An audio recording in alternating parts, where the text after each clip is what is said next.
Welcome, dear friend, to this gentle space we're creating together tonight. As you settled into wherever you are right now, perhaps nestled beneath soft blankets or resting in your favorite chair as the world outside grows quiet, I want you to know that this time is yours. This is a sanctuary for all the feelings you carry but rarely speak aloud, for all the emotions that live in the hidden chambers of your heart. Outside your window, the night has deepened. The moon, whether full and luminous or a delicate crescent, hangs in the vast darkness like a pearl suspended in silk. Perhaps you can hear the subtle sounds of evening, the distant rustle of leaves, the occasional call of a night bird, or simply the sacred silence that blankets the sleeping world.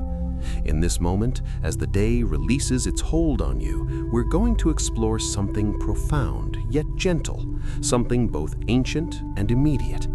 We're going to tend to those feelings you've never quite found words for, those emotions that rest like stones in your chest, those unspoken truths that deserve your compassionate attention. You see, each of us carries within us a whole universe of feelings that never make it past our lips. There are the gentle aches of longing we've learned to ignore, the flickers of anger we've taught ourselves to swallow, the waves of sadness we've become expert at hiding behind practiced smiles.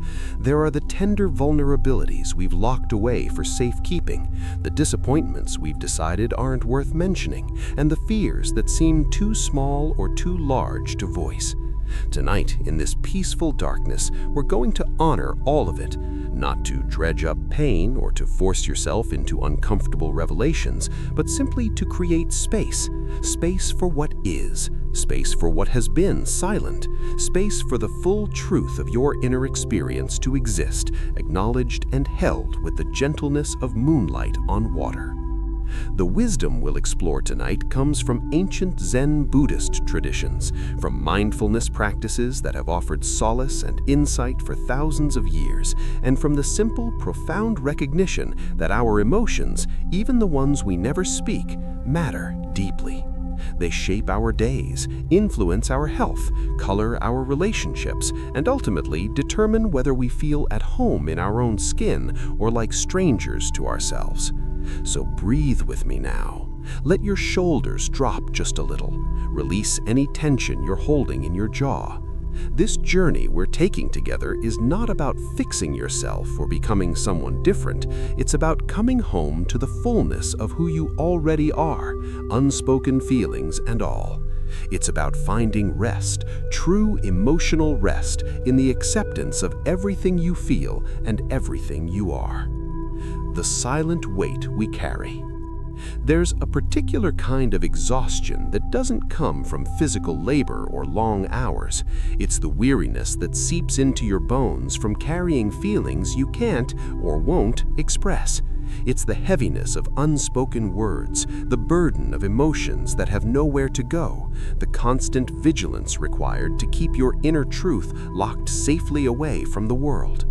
This silent weight begins accumulating so gradually that most of us don't notice it at first.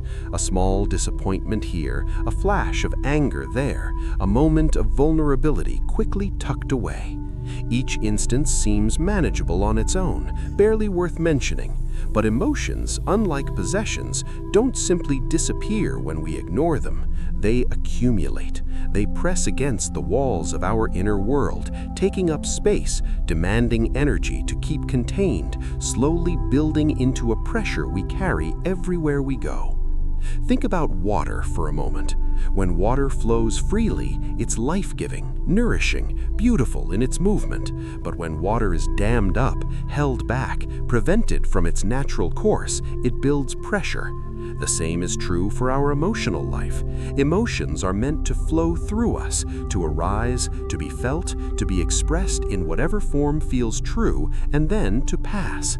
When we interrupt this natural flow, when we hold emotions back behind the dam of our silence, we create an internal pressure that affects everything about how we move through the world. Research into emotional suppression has revealed something remarkable and sobering. When we habitually suppress our emotions, when we make a practice of not saying what we feel, it doesn't just affect our mood or our sense of authenticity. The act of emotional suppression has measurable effects on our physical body. Studies have shown that people who regularly suppress emotions experience higher levels of stress hormones like cortisol. Their sympathetic nervous system, the part responsible for our fight or flight response, remains more activated even during moments that should be restful. Over time, this chronic activation contributes to a range of health issues, from cardiovascular disease to weakened immune function, from digestive problems to persistent fatigue.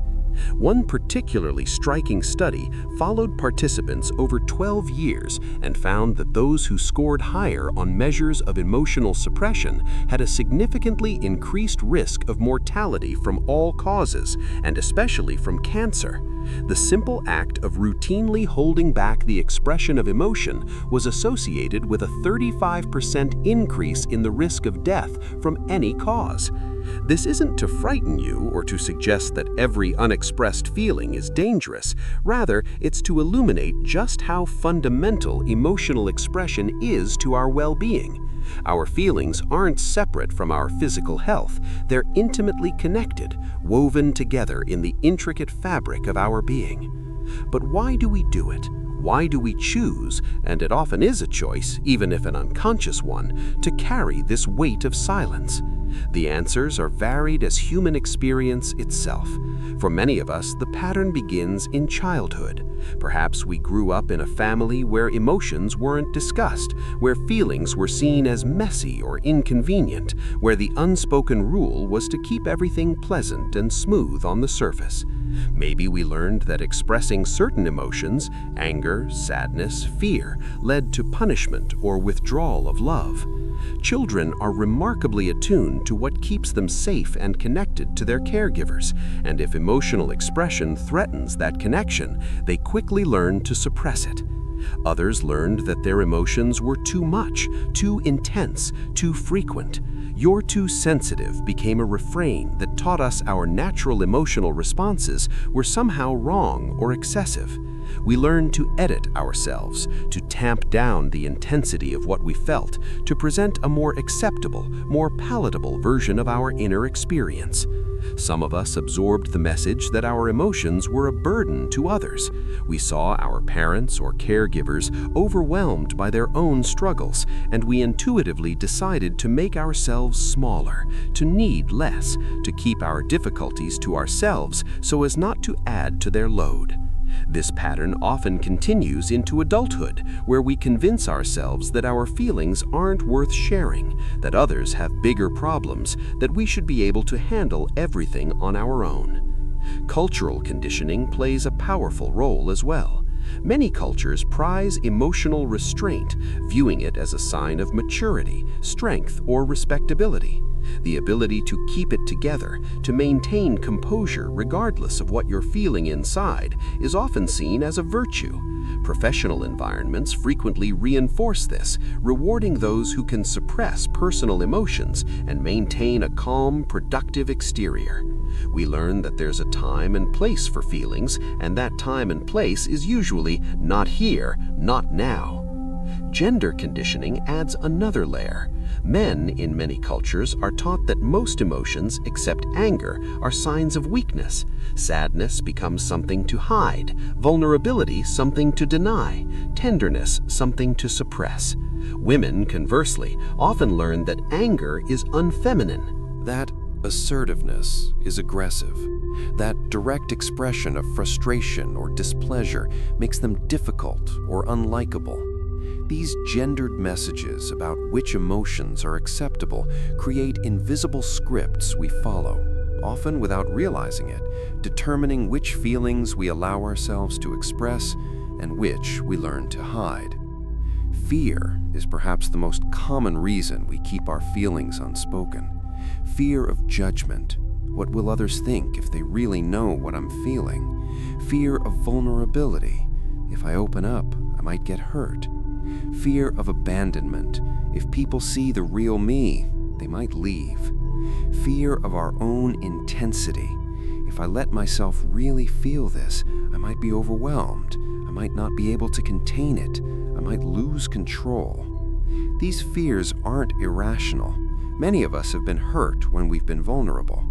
We've experienced judgment, rejection, or dismissal when we've shared our true feelings. The choice to stay silent can feel like wisdom, like self-protection, like the safest path forward. Sometimes we don't speak our feelings because we genuinely don't have the words for them. Emotional literacy, the ability to identify and name what we're feeling, is a skill that not everyone develops. If you grew up in an environment where emotions weren't discussed or modeled, you might find yourself experiencing intense inner states without any clear language for them. You feel something, a tightness in your chest, a heaviness in your stomach, a restless agitation, but when you try to name it, the words don't come. Without language, expression becomes nearly impossible, and so the feelings remain locked inside, unspoken, and sometimes even unrecognized. The tragedy of this silence is that it creates the very isolation we feared in the first place. When we hide our true feelings, we prevent genuine connection. Others may be physically present with us, but they're relating to the edited version we've presented, not to the full truth of who we are. This creates a peculiar loneliness, the loneliness of being surrounded by people who don't really know you, the isolation of having relationships based on partial truths and careful omissions. We long for someone to truly see us, to understand what we're going through, but we've made that impossible by keeping our inner reality hidden. Consider for a moment the last time you felt something deeply but said nothing. Maybe it was a moment of hurt when someone's words stung more than you let on. Maybe it was a surge of affection you felt but didn't express. Maybe it was disappointment, frustration, longing, or joy that you experienced fully inside while maintaining a neutral exterior. What happened to that feeling? Where did it go? The answer is nowhere. It didn't evaporate simply because you didn't voice it. It stayed with you, adding to the accumulated weight, becoming part of the silent burden you carry. The body, remarkable and wise, tries to tell us about these unspoken emotions. It sends us signals, tension headaches, jaw clenching, shoulder tightness, digestive troubles, insomnia. These physical symptoms are the body's way of expressing what the mouth will not. But we've become skilled at dismissing these messages, treating them as separate from our emotional life, reaching for pain medication instead of asking what pain we might be carrying that needs acknowledgement.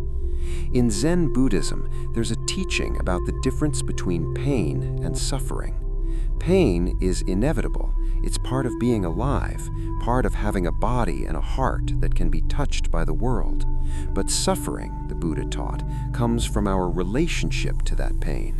When we resist pain, when we try to push it away or deny its existence, when we refuse to allow it its natural expression, we create suffering. The unspoken feeling is the pain. The accumulated weight of years of unexpressed emotions is the suffering. This doesn't mean that every feeling needs to be broadcast to everyone in your life. Discernment is part of emotional wisdom, but it does mean that the pattern of habitually silencing yourself, of consistently choosing to hide your inner truth, creates a particular kind of suffering that affects every aspect of your life. The silent weight we carry isn't just about individual unexpressed feelings. It's about the whole stance we take toward our inner life, whether we treat our emotions as valid and worthy of attention or as inconveniences to be managed and suppressed. It's about whether we view ourselves as beings whose feelings matter or as machines that should be able to function regardless of our emotional state. When you chronically suppress your emotions, you're essentially telling yourself that your inner experience isn't important, that what you feel doesn't deserve attention or care. This message, delivered silently to yourself day after day, year after year, has profound effects on your sense of self-worth, your capacity for self-compassion, and your ability to honor your own needs. You might function outwardly, go to work, maintain relationships, complete tasks, but there's a part of you that's slowly wilting from lack of acknowledgement, like a plant that's never given light. The ancient Zen masters understood something crucial about this. They taught that enlightenment isn't about transcending emotions or rising above the messy realm of feelings. It's about being fully present with everything that arises, including, especially, our emotional life. True peace doesn't come from successfully suppressing everything difficult or uncomfortable. It comes from developing the capacity to be with whatever is present, to allow our experience to be exactly as it is, without adding the extra layer of resistance and denial that creates so much suffering. Tonight, as you rest here in this quiet space, I invite you to simply notice. Not to change anything, not to suddenly start expressing everything you've ever suppressed, but just to acknowledge the weight, to recognize that yes, you do carry unspoken feelings, to admit that this silence has a cost, to be honest just with yourself about what it feels like to move through the world with so much held inside. This acknowledgement itself is the beginning of change. The moment you stop pretending that your unexpressed emotions don't matter, the moment you recognize the burden you've been carrying, something shifts, a door cracks open, light begins to enter spaces that have been dark for a long time. This is where healing begins, not in dramatic revelation or forced expression, but in the simple, gentle act of turning towards yourself with honesty and saying, yes, I have feelings I haven't spoken. Yes, this has weight. Yes, this matters. This is your body's ancient, hardwired stress response, designed to help you survive threats. But here's what happens when you decide not to express the hurt, anger, or frustration you're feeling. You override your body's natural impulse to respond. You force a calm expression onto your face. You steady your voice. You nod as if nothing is wrong. You might even manage a smile. But your body still carries all that activation, all that emotional energy that arose but had nowhere to go. Under normal circumstances, when we're able to express an emotion authentically, there's a natural completion to the stress cycle. The emotion arises, we express it in whatever way feels true. Maybe we speak up and address the situation. Maybe we leave the room and have a good cry. Maybe we call a friend and vent our frustration. And then the physiological activation gradually subsides. Our nervous system returns to baseline. The hormones circulating in our blood are metabolized and cleared. Our muscles relax. Equilibrium is restored. But when we suppress the expression of emotion, this natural cycle is interrupted. The physiological activation has no outlet. The energy mobilized to respond to the situation, whether through anger, grief, fear, or any other emotion, remains trapped in the body. Over time, with repeated episodes of emotional suppression, this creates patterns of chronic tension and physiological dysregulation that can manifest as a bewildering array of physical symptoms. Neuroscientist and trauma researcher Dr. Bessel van der Kolk speaks eloquently about this in his work on how trauma and suppressed emotions become stored in the body. He describes how when emotional experiences aren't fully processed and expressed, they can become encoded in our muscle memory, our posture, our breathing patterns, and even our organ function. The body, unable to complete the natural arc of emotional expression, holds the emotion in suspension, often for years or even decades. This is why people often experience sudden emotional releases during activities like massage, yoga, or other forms of bodywork. A therapist presses on a particular muscle group, or you move into a certain stretch, and suddenly you're overwhelmed with emotion, tears flowing, old anger surfacing, inexplicable sadness washing through you. The body, when given permission and a safe context, begins to release what it's been holding. The emotions that were suppressed years ago are still there, stored in the tissues, waiting for acknowledgement. Research in psychoneuroimmunology, the study of how psychological states affect the nervous and immune systems, has revealed profound connections between emotional suppression and physical health. When we chronically suppress emotions, several physiological changes occur. The hypothalamic pituitary adrenal axis, our body's central stress response system, becomes dysregulated. Instead of activating only in response to actual threats and then returning to baseline, it remains in a state of heightened alert. This chronic activation leads to elevated levels of cortisol and other stress hormones in the bloodstream. While cortisol is necessary and helpful in short bursts, chronic elevation has serious health consequences. It suppresses immune function, making us more vulnerable to infections and illnesses. It interferes with sleep architecture, preventing the deep, restorative sleep our bodies need to heal and regenerate. It affects our digestive system, contributing to conditions like irritable bowel syndrome, acid reflux, and inflammatory bowel diseases. It increases blood pressure and promotes the development of arterial plaque, raising the risk of heart disease and stroke. It affects our bones, contributing to osteoporosis. It even impacts the brain, particularly the hippocampus, which is crucial for memory formation. The connection between emotional suppression and specific physical symptoms is striking. Tension headaches and migraines are often linked to the chronic muscle tension that comes from holding back emotions, particularly anger and frustration. The muscles in the jaw, neck, and shoulders remain in a state of constant contraction, eventually producing pain that can become debilitating. Temporomandibular joint disorder, or TMJ, is frequently associated with jaw clenching that occurs when we literally bite back words we want to say. Digestive issues are another common manifestation. The gut is often called the second brain because it contains more neurons than the spinal cord and is exquisitely sensitive to our emotional state. Anxiety and suppressed emotions can trigger everything from nausea and loss of appetite to chronic constipation or diarrhea. Conditions like irritable bowel syndrome often have significant emotional components, improving markedly when people address their emotional suppression and find healthy ways to express what they've been holding inside.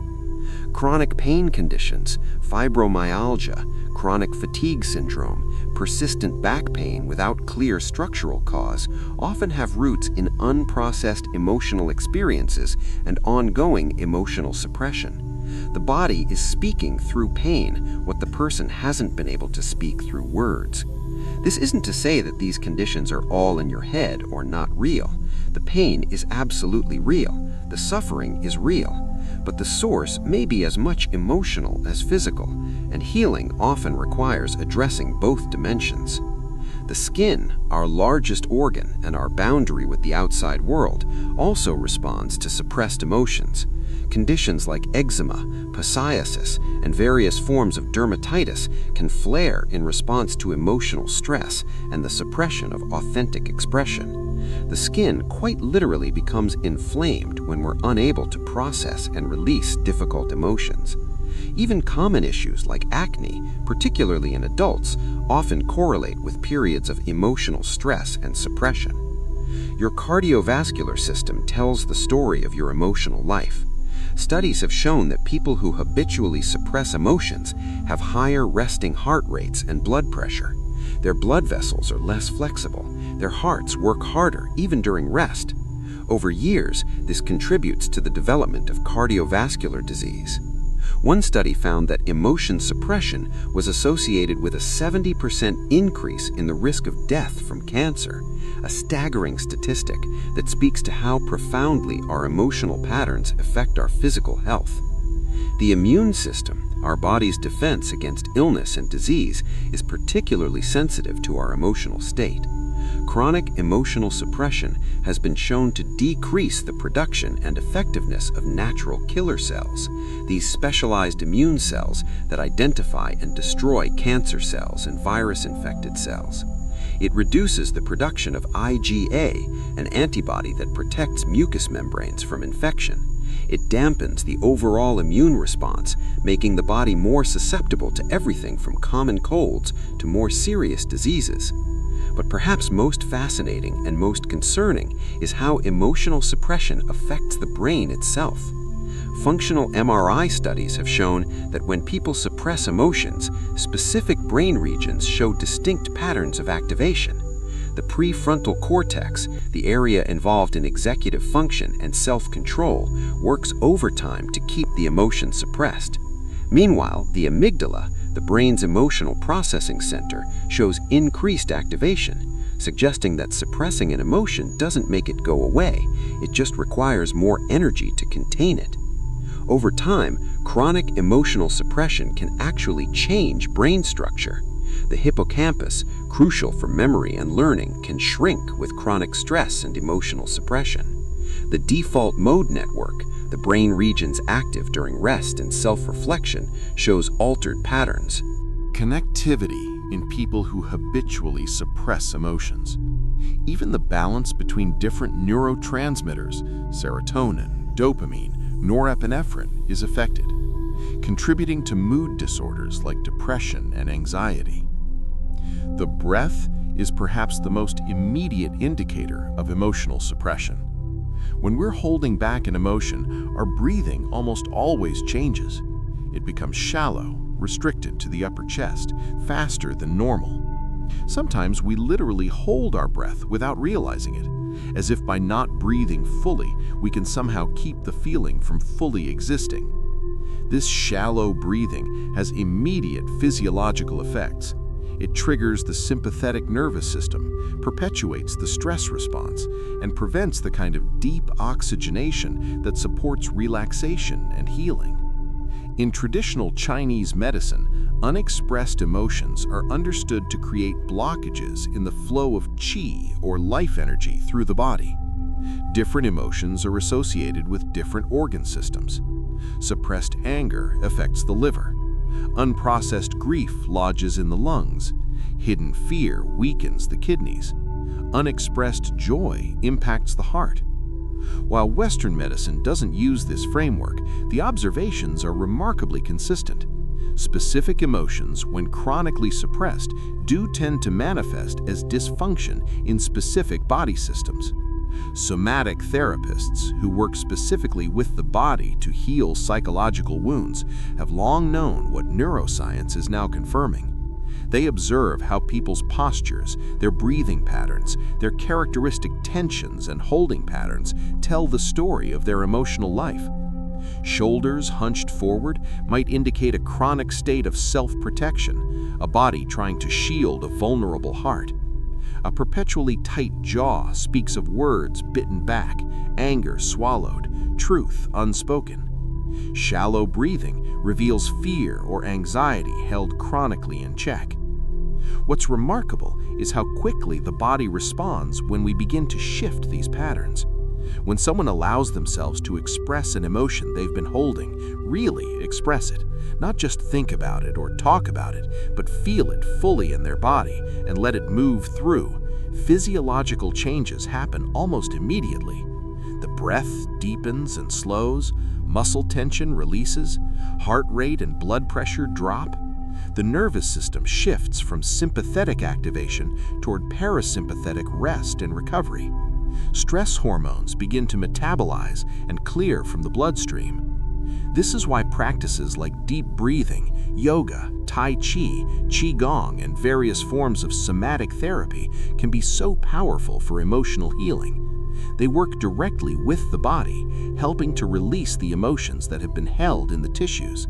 They create space for the completion of interrupted stress cycles, allowing the body to finally discharge the activation that's been trapped for so long. When we move our bodies in specific ways, when we breathe deeply and intentionally, when we allow ourselves to shake or cry or sound, to sigh or groan or vocalize when that impulse arises. These aren't just symbolic acts, they're physiological processes that help the nervous system complete what it needs to complete, releasing what it's been holding. The body also remembers positive emotions and experiences, not just traumatic or suppressed ones. Every moment of joy, every experience of connection, every time you felt safe and loved and at ease, these too are encoded in your physiology. Your body remembers what it feels like to be relaxed, to laugh freely, to express yourself authentically. These memories are resources you can draw on. When you consciously recall a time when you felt emotionally free, when you expressed yourself fully and were accepted, your body responds. Your breath changes, your muscles soften, your nervous system shifts. This is the power of positive body memory, and it's part of why practices like loving kindness meditation and visualization can have real physiological effects. Understanding that your body holds your emotional history can be initially overwhelming. You might become aware just how much you've been carrying, just how many years of unexpressed feelings are stored in your tissues. But this awareness is also deeply hopeful. It means you're not broken. It means your physical symptoms, your chronic pain, your mysterious ailments, they're not meaningless. They're your body's way of remembering, of holding, of trying to process what your conscious mind decided to suppress. And if your body can remember and hold these experiences, it can also release them. The path to healing isn't about forcing yourself to suddenly express every emotion you've ever suppressed. That would be overwhelming and potentially re-traumatizing. Instead, it's about developing a new relationship with your body and your emotions. It's about learning to listen when your body speaks, when it tenses, when it aches, when it feels heavy or tight or constricted, and asking with genuine curiosity, what are you trying to tell me? What emotion might you be holding? It's about creating safe opportunities for release. This might be through therapy, through body work, through movement practices, through creative expression like art or music or dance. It might be through simply allowing yourself to cry when tears come, or to shake when your body wants to shake, or to sound, to sigh or groan or vocalize when that impulse arises. These are the body's natural release mechanisms, and they work when we stop overriding them. In Zen practice, there's an emphasis on embodied awareness, being fully present in your physical form, noticing sensations without immediately trying to change them or fix them. This gentle, curious attention to the body can itself be healing. When you bring mindful awareness to a place of tension, breathe into it, stay present with it without trying to make it go away, you're essentially telling that part of your body, I'm here, I'm listening, I'm not going to abandon you or force you to be different, I'm just going to be present with you. And often, amazingly, the tension begins to soften. The body, feeling seen and acknowledged, can finally begin to let go of what it's been holding. Your body is not your enemy, even when it's expressing discomfort or pain. It's a faithful recorder and holder of your experience, doing its best to process what you've lived through, storing what you weren't ready or able to express, and constantly sending you messages about what it needs. When you understand this, when you develop compassionate curiosity about your physical symptoms rather than frustration or fear, everything begins to shift. The body, feeling heard at last, can begin to release what it's held for so long. The many faces of unexpressed feelings. Not all unspoken emotions wear the same face.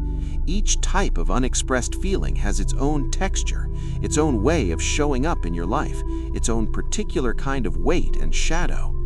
Understanding the different forms that unexpressed feelings can take helps you recognize them in yourself, to see more clearly what you've been carrying and why. Let's begin with grief, perhaps the most universally human of all unexpressed emotions. Grief isn't only about death, though that's certainly one of its faces. We grieve losses of all kinds, relationships that end, dreams that don't come true, versions of ourselves we can no longer be, futures that won't happen, childhood safety we never had, love that was never given. Some grief is clear and acknowledged, but much of it is hidden, unspoken, deemed too small or too old or too complicated to voice. Unexpressed grief often feels like a heaviness that settles over everything, a gray filter through which you view the world. You might notice it as a persistent sadness that has no clear source, a feeling of mourning that seems irrational because nothing's really wrong. Or you might not feel it as sadness at all. Suppressed grief frequently manifests as numbness, a flatness of affect, an inability to feel joy or enthusiasm, even when logically you should. It's as if part of you is still standing at that moment of loss, unable to move forward because you never fully acknowledged what you lost. Culturally, we have very limited space for grief. After a death, people are given perhaps a few days or weeks before they're expected to get over it and move on.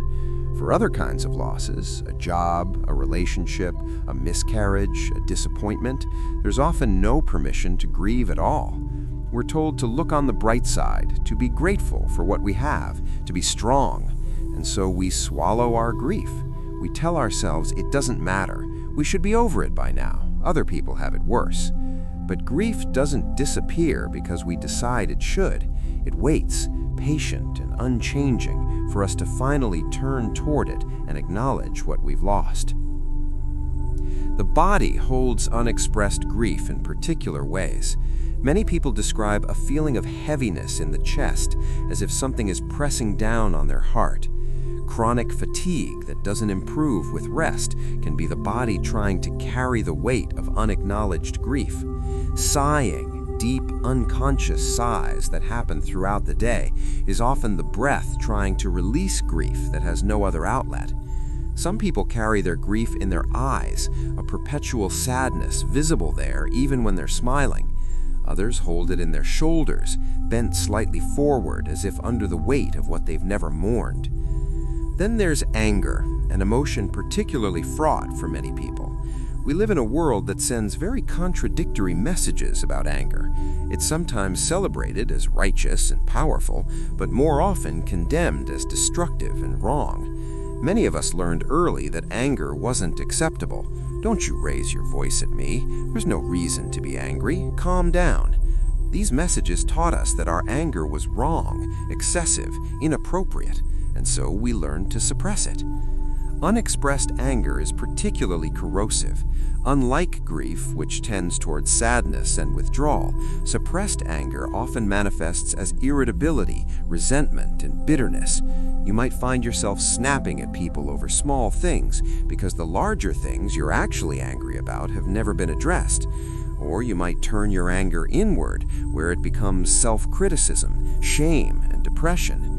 Many cases of depression, particularly in people who were taught that anger is unacceptable, are actually anger turned against the self. The body holds anger differently than grief. Anger is hot, energizing, activating. When you suppress it chronically, you often see jaw tension. People literally clench their teeth against words they want to say. Tension headaches, particularly those that feel like a band around the head or pressure at the temples, frequently indicate suppressed anger.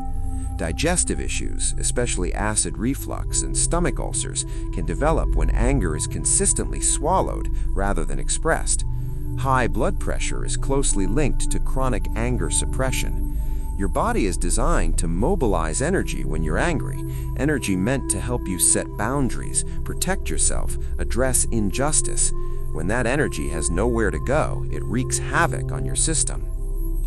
Fear is another commonly unexpressed emotion, though we often dress it up in more acceptable clothing. We call it caution, or prudence, or being realistic.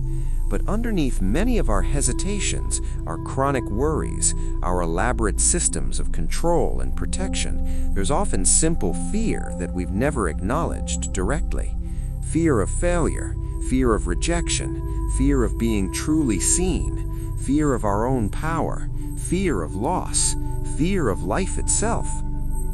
Unexpressed fear tends to show up as anxiety, that constant background hum of worry, the mental loop of catastrophizing, the inability to relax because you're always preparing for the next disaster. When we don't acknowledge our fears directly, they don't go away. They simply become generalized anxiety, floating free of any specific trigger and attaching to everything. Your body holds unexpressed fear as chronic tension, particularly in the belly and solar plexus. Shallow breathing is almost universal among people carrying unacknowledged fear. Sleep disturbances, startle responses, hypervigilance, all signs that your nervous system is stuck in a state of fear that's never been fully acknowledged or addressed. Shame might be the most painful emotion to carry unexpressed. Unlike guilt, which is about something you've done, shame is about who you are. It's the feeling that you are fundamentally flawed, unworthy, unlovable. Many people carry deep shame about their bodies, their desires, their needs, their very existence. Shame thrives in secrecy. It tells you that if people knew the truth about you, they would be disgusted or dismissive, and so you hide. You keep your shame unspoken, locked away, sometimes so deeply that you're barely aware of it yourself. Unexpressed shame manifests as perfectionism, the desperate attempt to be so good, so accomplished, so beyond reproach that maybe you can outrun the deep feeling of unworthiness. It shows up as people-pleasing, as the inability to say no, as constantly sacrificing your own needs to take care of others. The body holds shame as a collapse through the chest and upper back, as if you're trying to make yourself smaller, less visible. Many people with chronic shame struggle with feelings of disconnection and isolation, even when surrounded by others, because the shame tells you that if you were really known, you would be rejected. Love, surprisingly, is often one of the most suppressed emotions. We might think of love as something everyone expresses freely, but for many people, loving feelings go unspoken for years. Maybe you grew up in a family where affection wasn't shown, where "I love you" was never said, where emotional intimacy was uncomfortable or absent. You learned to feel love, but not to show it. Or maybe you've been hurt when you've expressed love in the past, rejected, dismissed, or taken advantage of, and you decided it was safer to keep those feelings to yourself. Unexpressed love creates a particular kind of loneliness. You feel deeply for people, but never tell them. You care, but keep it hidden. You want to reach out, but hold yourself back. The result is relationships that feel more distant than they need to be, connections that never deepen into the intimacy you crave. Your body holds unexpressed love as a tightness around the heart, a feeling of being closed off, protected behind walls of your own construction. Many people describe it as a bittersweet ache. The love is there, fully felt, but it has nowhere to go. Joy, too, can become an unexpressed emotion. This might seem counterintuitive. Who wouldn't express joy? But for many people, learning that expressing happiness, excitement, or enthusiasm was met with dismissal or punishment. Maybe your joy was too much for others, and they told you to calm down, to contain yourself. Maybe when you were happy, someone used that vulnerability to hurt you. Maybe you learned that if you showed your joy, it would be taken away. So you learned to be more measured, more contained, to feel your joy privately, but express it minimally or not at all. Unexpressed joy manifests as a kind of flatness in life. Even when good things happen, you can't quite let yourself feel or express the fullness of your happiness. You might intellectually know you should feel happy, but there's a muting effect, a suppression of the natural expansion and celebration that joy wants to bring. This chronic suppression of positive emotions can contribute to anhedonia, the inability to feel pleasure, which is a hallmark of depression. Longing is an emotion many people carry silently. Longing for connection, for understanding, for a life different from the one you're living. Longing for someone who's no longer in your life, or for a version of yourself you've lost or never got to be. This quiet yearning often goes unspoken because it feels foolish or pointless. What's the use of saying you long for something that's impossible or unlikely? And so the longing becomes a private experience, a background ache you carry through your days. The body holds longing as a reaching forward, an incompleteness, a perpetual sense that something is missing. It can manifest as restlessness, as the inability to be truly present because part of you is always elsewhere, searching for what you long for. Some people describe it as an emptiness, a hollow feeling that nothing quite fills. Disappointment accumulates when we don't acknowledge it. Each time someone lets you down, each time life doesn't meet your expectations, each time you're passed over or dismissed or undervalued. If you don't acknowledge the disappointment, it stacks up. Over time, unexpressed disappointment can harden into cynicism or bitterness. You stop expecting good things because you've been disappointed so many times and never processed it. Your enthusiasm for life diminishes. You become guarded, protective, unwilling to hope too much because hope has led to disappointment before. The body holds chronic disappointment as a kind of defeat in the posture. Shoulders that curve forward, a chest that caves slightly inward, a downward tilt to the head and eyes. It's the physical manifestation of having been let down so many times that you've started to collapse inward to protect yourself by expecting less. Vulnerability itself, the state of being open, undefended, authentically yourself, often becomes something we suppress. Many people learned that showing vulnerability led to being hurt, manipulated, or rejected, and so they developed armor, walls, ways of being that keep vulnerability hidden. They present strength, capability, independence, while underneath there's a tender, vulnerable self that never gets shown. Suppressed vulnerability creates distance in relationships. People know you, but they don't really know you. You're always somewhat performing, somewhat defended, unable to risk the openness that creates true intimacy. The body holds suppressed vulnerability as tension across the chest and upper back, as if you're wearing invisible armor. Breathing often becomes shallow because deep breathing requires a softness, an openness that feels too vulnerable when you're defending yourself against the world. Jealousy and envy are emotions many people feel ashamed of and therefore suppress. These feelings seem small or petty, and admitting to them feels like admitting to being a bad person. But jealousy and envy are natural human emotions. They arise when we want something someone else has, or when we fear losing something we value. Suppressing them doesn't make them go away. It just means they operate underground, coloring our perceptions and relationships without being acknowledged. Unexpressed jealousy and envy often manifest as passive-aggressive behavior, as subtle sabotage, as an inability to genuinely celebrate others' successes.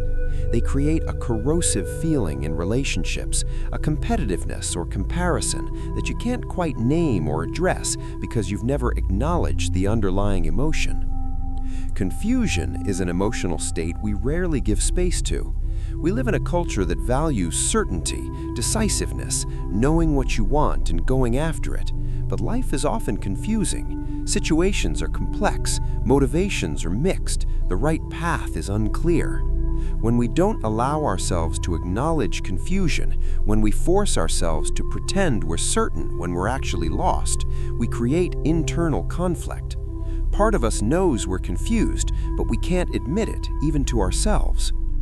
Suppressed confusion often shows up as indecision, procrastination, or getting stuck in analysis paralysis. You can't move forward because you're confused about which direction to go, but you also can't admit the confusion and ask for help, or simply sit with not knowing. The body holds confusion as tension in the head, headaches, brain fog, difficulty concentrating. It's your mind trying to force clarity where none exists, creating strain in the process.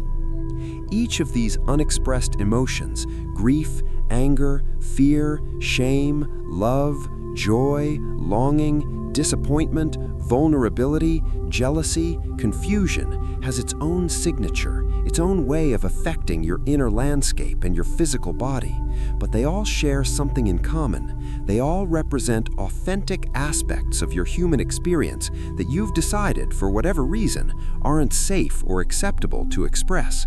They all carry the same message. Part of your truth isn't allowed to see the light of day.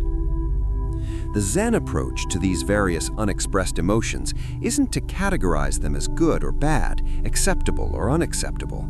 It's to recognize them all as phenomena that arise in consciousness, like weather patterns moving through a vast sky. Clouds of grief, winds of anger, storms of fear, sunshine of joy. They all belong to the sky. They all have their place. They all deserve acknowledgement. The suffering comes not from the emotions themselves, but from our relationship to them, from our belief that some are okay while others must be hidden. When you begin to see your unexpressed emotions this way, not as problems to solve, but as aspects of your experience that deserve recognition, something profound shifts. You stop fighting yourself. You stop pretending that half of your emotional life doesn't exist.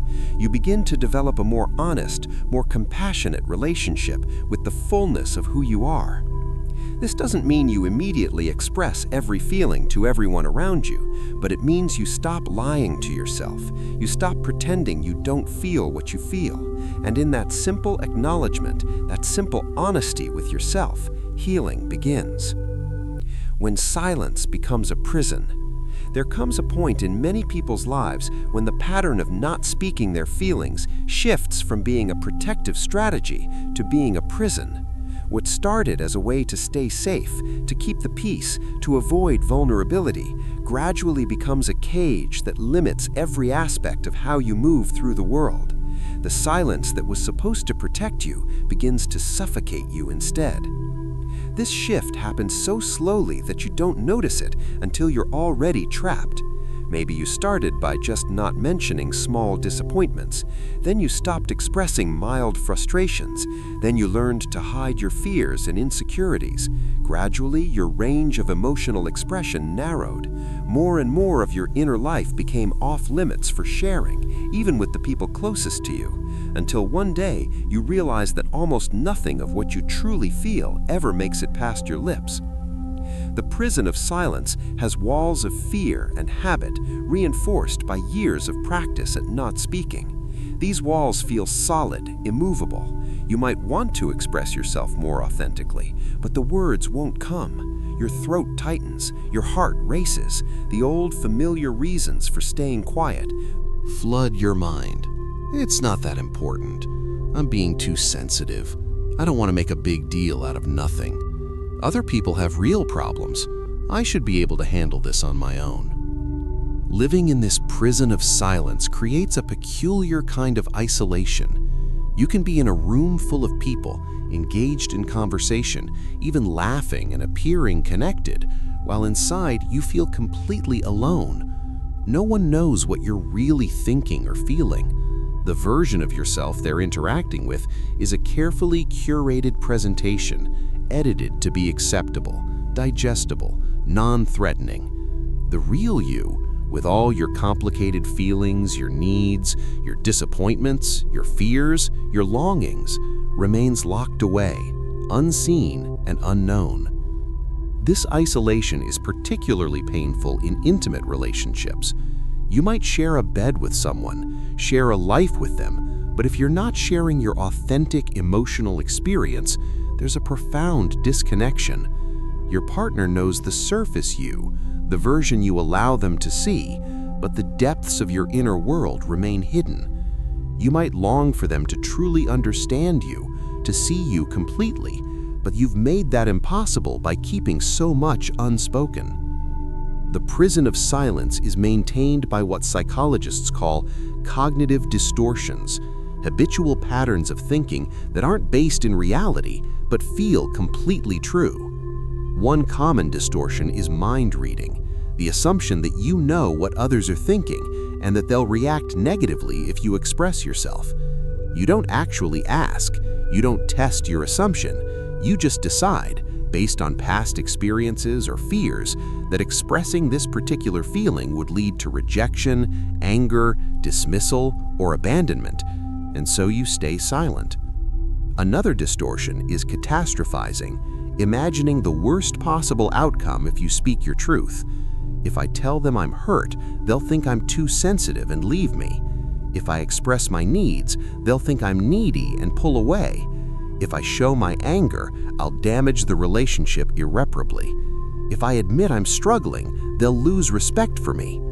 These catastrophic predictions feel absolutely certain, even though they're often exaggerated or completely unfounded, but they're powerful enough to keep you locked in silence. Black and white thinking also reinforces the prison, the belief that you must either suppress everything or explode with total emotional chaos with no middle ground. If I start expressing my feelings, I won't be able to control it. If I let myself cry, I'll fall apart completely. If I show any anger, I'll become a monster. This false dichotomy makes silence seem like the only safe option, as if the choice is between total repression and total loss of control. The longer you live in the prison of silence, the more it shapes your identity. You begin to think of yourself as private, reserved, self-contained. I'm just not someone who talks about feelings, you might say, as if this is an immutable personality trait rather than a learned pattern of behavior. You might even take pride in your emotional self-sufficiency, seeing it as strength rather than recognizing it as a limitation. I don't need to burden anyone with my problems. I can handle things myself. This independence can feel empowering, but it's often just another form of isolation. The prison also affects how you perceive others. When you're not expressing your authentic feelings, you often can't truly hear others' authentic feelings either. You might dismiss their emotions as excessive or dramatic because acknowledging their right to feel and express might threaten your own carefully maintained emotional control. Or you might feel resentful when others express emotions freely, frustrated that they allow themselves something you've decided you're not allowed. Inside the prison of silence, relationships become transactional rather than truly intimate. You relate to people based on roles and functions rather than genuine emotional connection. Your spouse is the person you share logistics with. Who's picking up the kids? What's for dinner? When's that bill due? Your friends are people you do activities with, exchange pleasantries with, but never really let in. Your family members are obligations you fulfill, but don't connect with authentically. Every interaction has a slight distance to it, a holding back, a sense that something vital is being withheld. This creates a particular loneliness that's hard to articulate. You're not alone in the literal sense. You might have plenty of people in your life, but you're alone in your experience. You're alone with your unspoken fears, your private griefs, your secret joys, your secret struggles. No one truly knows you because you've never allowed anyone to know you. And the tragic irony is that often the reason you're keeping everything unspoken is precisely because you fear abandonment or rejection. But by keeping silent, you've already abandoned yourself. You've already rejected the possibility of genuine connection. The prison of silence also affects your relationship with yourself. When you habitually don't speak your feelings to others, you often stop acknowledging them fully, even to yourself. You become skilled at quickly shutting down emotional awareness the moment something uncomfortable arises. A feeling starts to surface, and immediately you distract yourself, rationalize it away, or simply tell yourself it doesn't matter. Over time, you lose touch with your own emotional reality.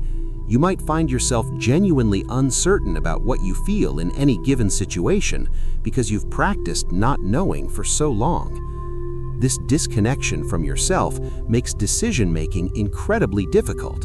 Without access to your authentic feelings, you don't know what you actually want, what truly matters to you, what aligns with your values. You might make choices based on what you think you should want, what others expect, what seems logical or practical, while completely bypassing your own emotional truth. Then you end up in situations, jobs, relationships, lifestyles that look good on paper but feel wrong, and you can't quite articulate why. The energy required to maintain the prison of silence is enormous. Every day, you're performing a complex dance of self-monitoring and self-censoring. You're constantly checking yourself. Is this okay to say? Is this feeling acceptable? Will this make people uncomfortable? You're editing in real time, pausing before you speak to make sure nothing too honest slips out. You're managing your facial expressions, your tone of voice, your body language to make sure they don't reveal what you're really feeling. This vigilance is exhausting, and it's part of why people who suppress emotions chronically often feel drained even when they haven't done anything particularly strenuous. The prison also affects your sense of agency and power in your own life. When you don't express your needs, preferences, or boundaries, you end up going along with things you don't actually want. You say yes when you mean no. You accept treatment that doesn't feel okay. You allow your time and energy to be directed by others' agendas rather than your own. Over time, you can start to feel powerless, victimized by circumstances, as if life is happening to you rather than something you have agency in. But often the powerlessness comes from your own silence, from not speaking up, from not advocating for yourself. Resentment grows in the darkness of unspoken feelings. When you don't express hurt, frustration, or disappointment as it happens, these feelings don't disappear. They accumulate, building into a reservoir of bitterness. You might find yourself feeling increasingly resentful towards people in your life, even though from their perspective, nothing's wrong. You've never told them there's a problem. This unexpressed resentment poisons relationships from the inside, creating distance and hostility that seems to come from nowhere, but is actually the result of months or years of silence.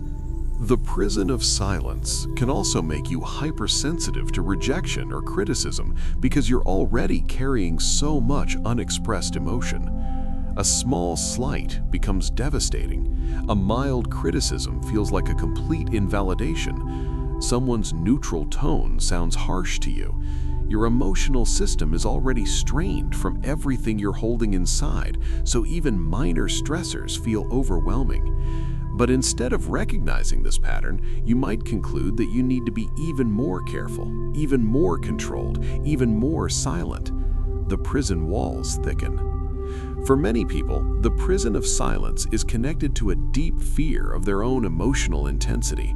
Maybe you've had experiences where you did express feelings and it came out in ways that felt out of control. You exploded in anger, or you sobbed uncontrollably, or you said things you regretted. These experiences can be frightening, leading you to conclude that your emotions are too much, too dangerous, too wild to let out.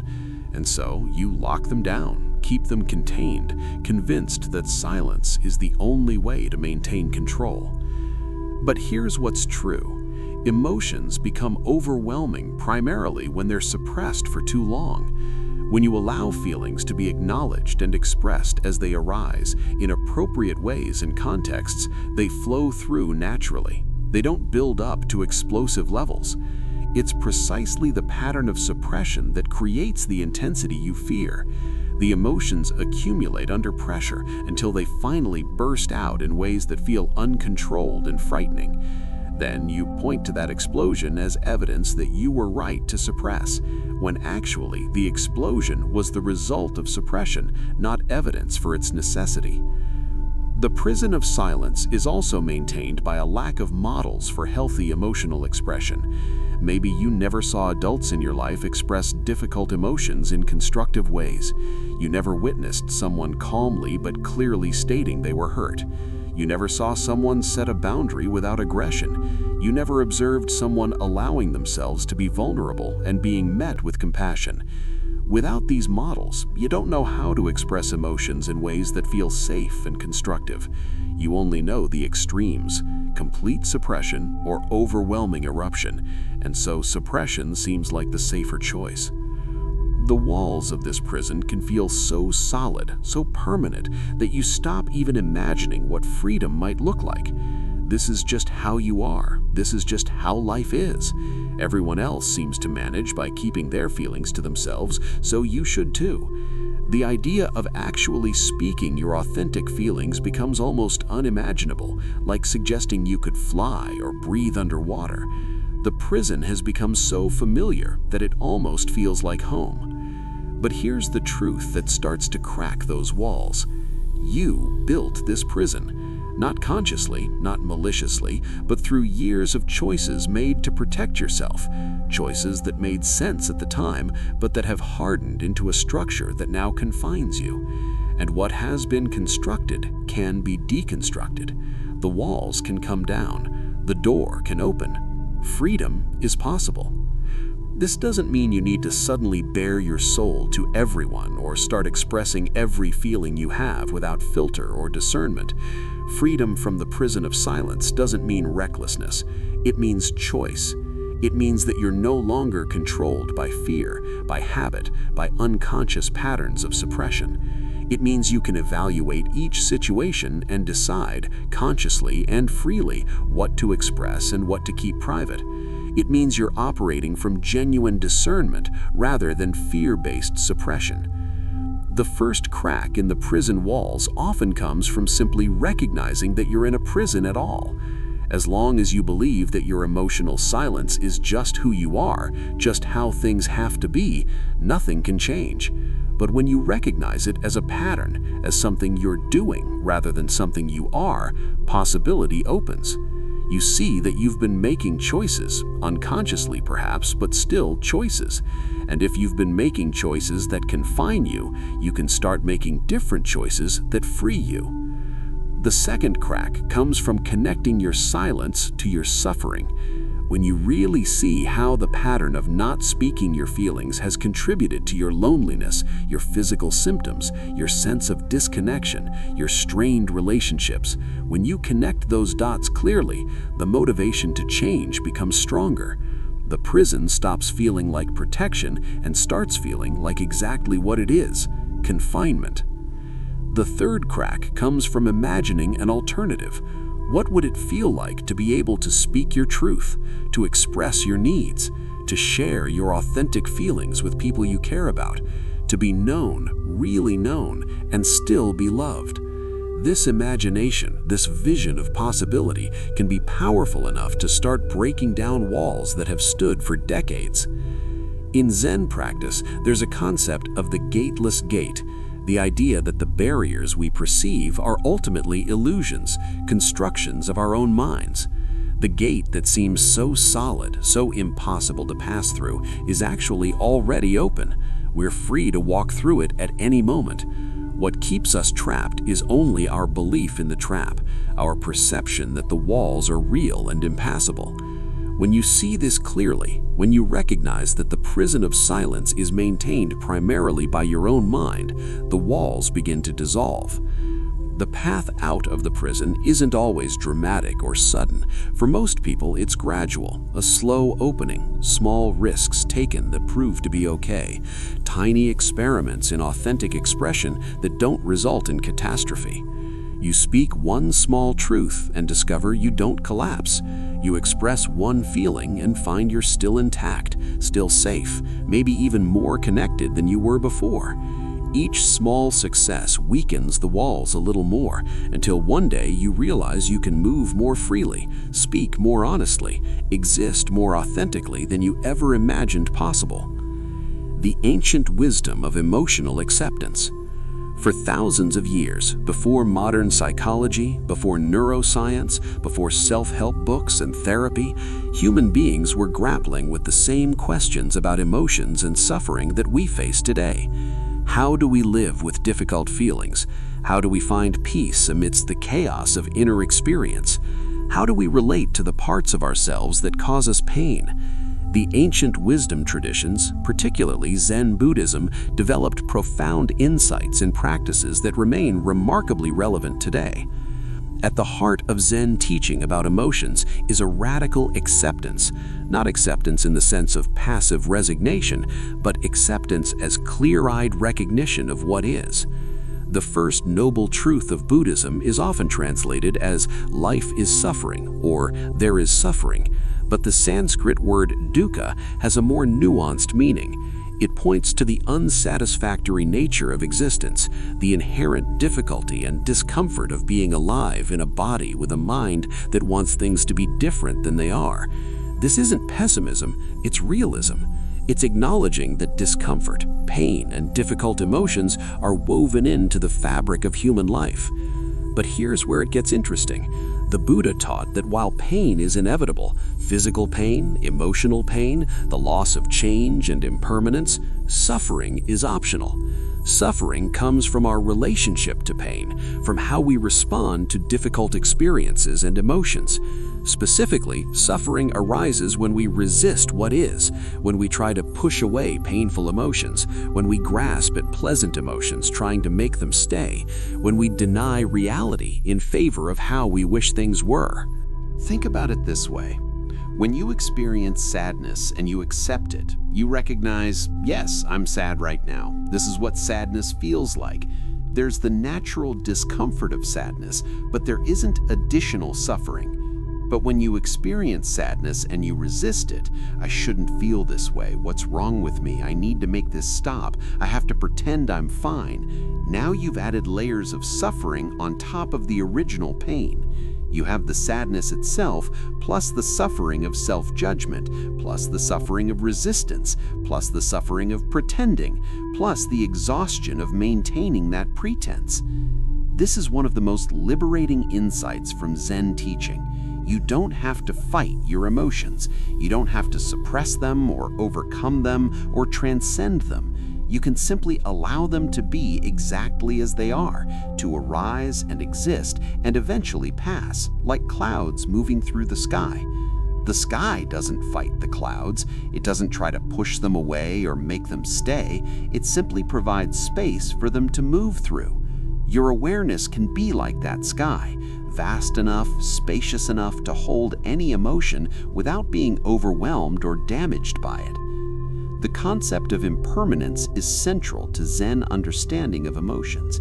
Everything is constantly changing, including our emotional states. No emotion, no matter how intense or how persistent it seems, is actually permanent. Sadness arises and passes.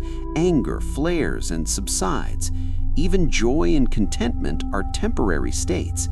This isn't meant to be depressing, it's meant to be freeing. When you're in the grip of a difficult emotion, understanding its impermanent nature can bring relief. This won't last forever. This is already changing. Even as I sit with this feeling, it's in the process of transforming into something else. But here's the paradox. Emotions often persist precisely because we're trying to make them go away. The resistance to the emotion, the fighting against it, actually gives it more power and longevity. Have you ever noticed that when you're trying desperately not to think about something, it's all you can think about? When you're telling yourself you shouldn't feel anxious, the anxiety intensifies. This is because resistance creates tension, and that tension keeps the emotion activated. When you stop resisting, when you allow the emotion to simply be there, it often begins to shift and change much more quickly than it would have if you were fighting it. Zen practice emphasizes direct experience over conceptual understanding. Rather than thinking about emotions, analyzing them, creating stories about them, you're encouraged to experience them directly in your body. What does sadness actually feel like in this moment? Where do you sense it physically? What's its quality? Is it heavy, tight, hollow? This direct, embodied attention to emotional experience without the layer of mental story-making can be profoundly healing. When you're just with the physical sensations of an emotion, without all the thoughts about what it means, why you're feeling it, whether you should be feeling it, what's going to happen because of it, the experience is much more manageable. You're no longer lost in an overwhelming narrative. You're simply present with sensations in your body, a tightness in your chest, a heaviness in your belly, a tension in your throat. These are just sensations. They're uncomfortable, yes, but they're not catastrophic. They're not who you are. They're temporary physical phenomena arising in your awareness. Thich Nhat Hanh, the renowned Zen master, taught a practice he called mindfully greeting our emotions. When a difficult emotion arises, rather than suppressing it or being overwhelmed by it, you acknowledge it directly. Hello, anger. I know you're there. I'm here with you. This simple practice of greeting the emotion, of acknowledging its presence without judgment, creates a different relationship with it. You're not identified as the emotion, you're the awareness that's aware of the emotion. This subtle shift creates space, reduces the sense of being overwhelmed, and allows the emotion to be there without taking you over completely. Another profound Zen teaching about emotions is the practice of neither pushing away nor clinging. Most of us are constantly doing one or the other with our emotional experiences. We push away the difficult, uncomfortable emotions, sadness, anger, fear, shame, trying to distance ourselves from them, suppress them, distract ourselves from them. And we cling to the pleasant emotions, happiness, excitement, contentment, trying to make them stay, to hold on to them, to prevent them from fading. But both pushing away and clinging create suffering. When you push away painful emotions, you create the suffering of resistance and denial. When you cling to pleasant emotions, you create the suffering of attachment and the inevitable disappointment when they change or end. The Zen approach is to hold both painful and pleasant emotions with the same quality of open, non-attached awareness. Let them arise, be fully present with them, and then let them pass without trying to control their coming or going. This doesn't mean you become emotionally flat or indifferent. It means you allow the full range of human emotion to move through you without adding the extra layer of suffering that comes from resistance or attachment. You can feel joy fully without desperately trying to make it last. You can experience sadness deeply without believing it will never end. You can be angry without becoming anger, afraid without becoming fear. The practice of Zazen, sitting meditation, is central to Zen training, and it's fundamentally a practice in being with whatever arises without interference. You sit still, you observe your breath, and inevitably emotions arise. Sometimes they're subtle, a vague unease, a quiet contentment.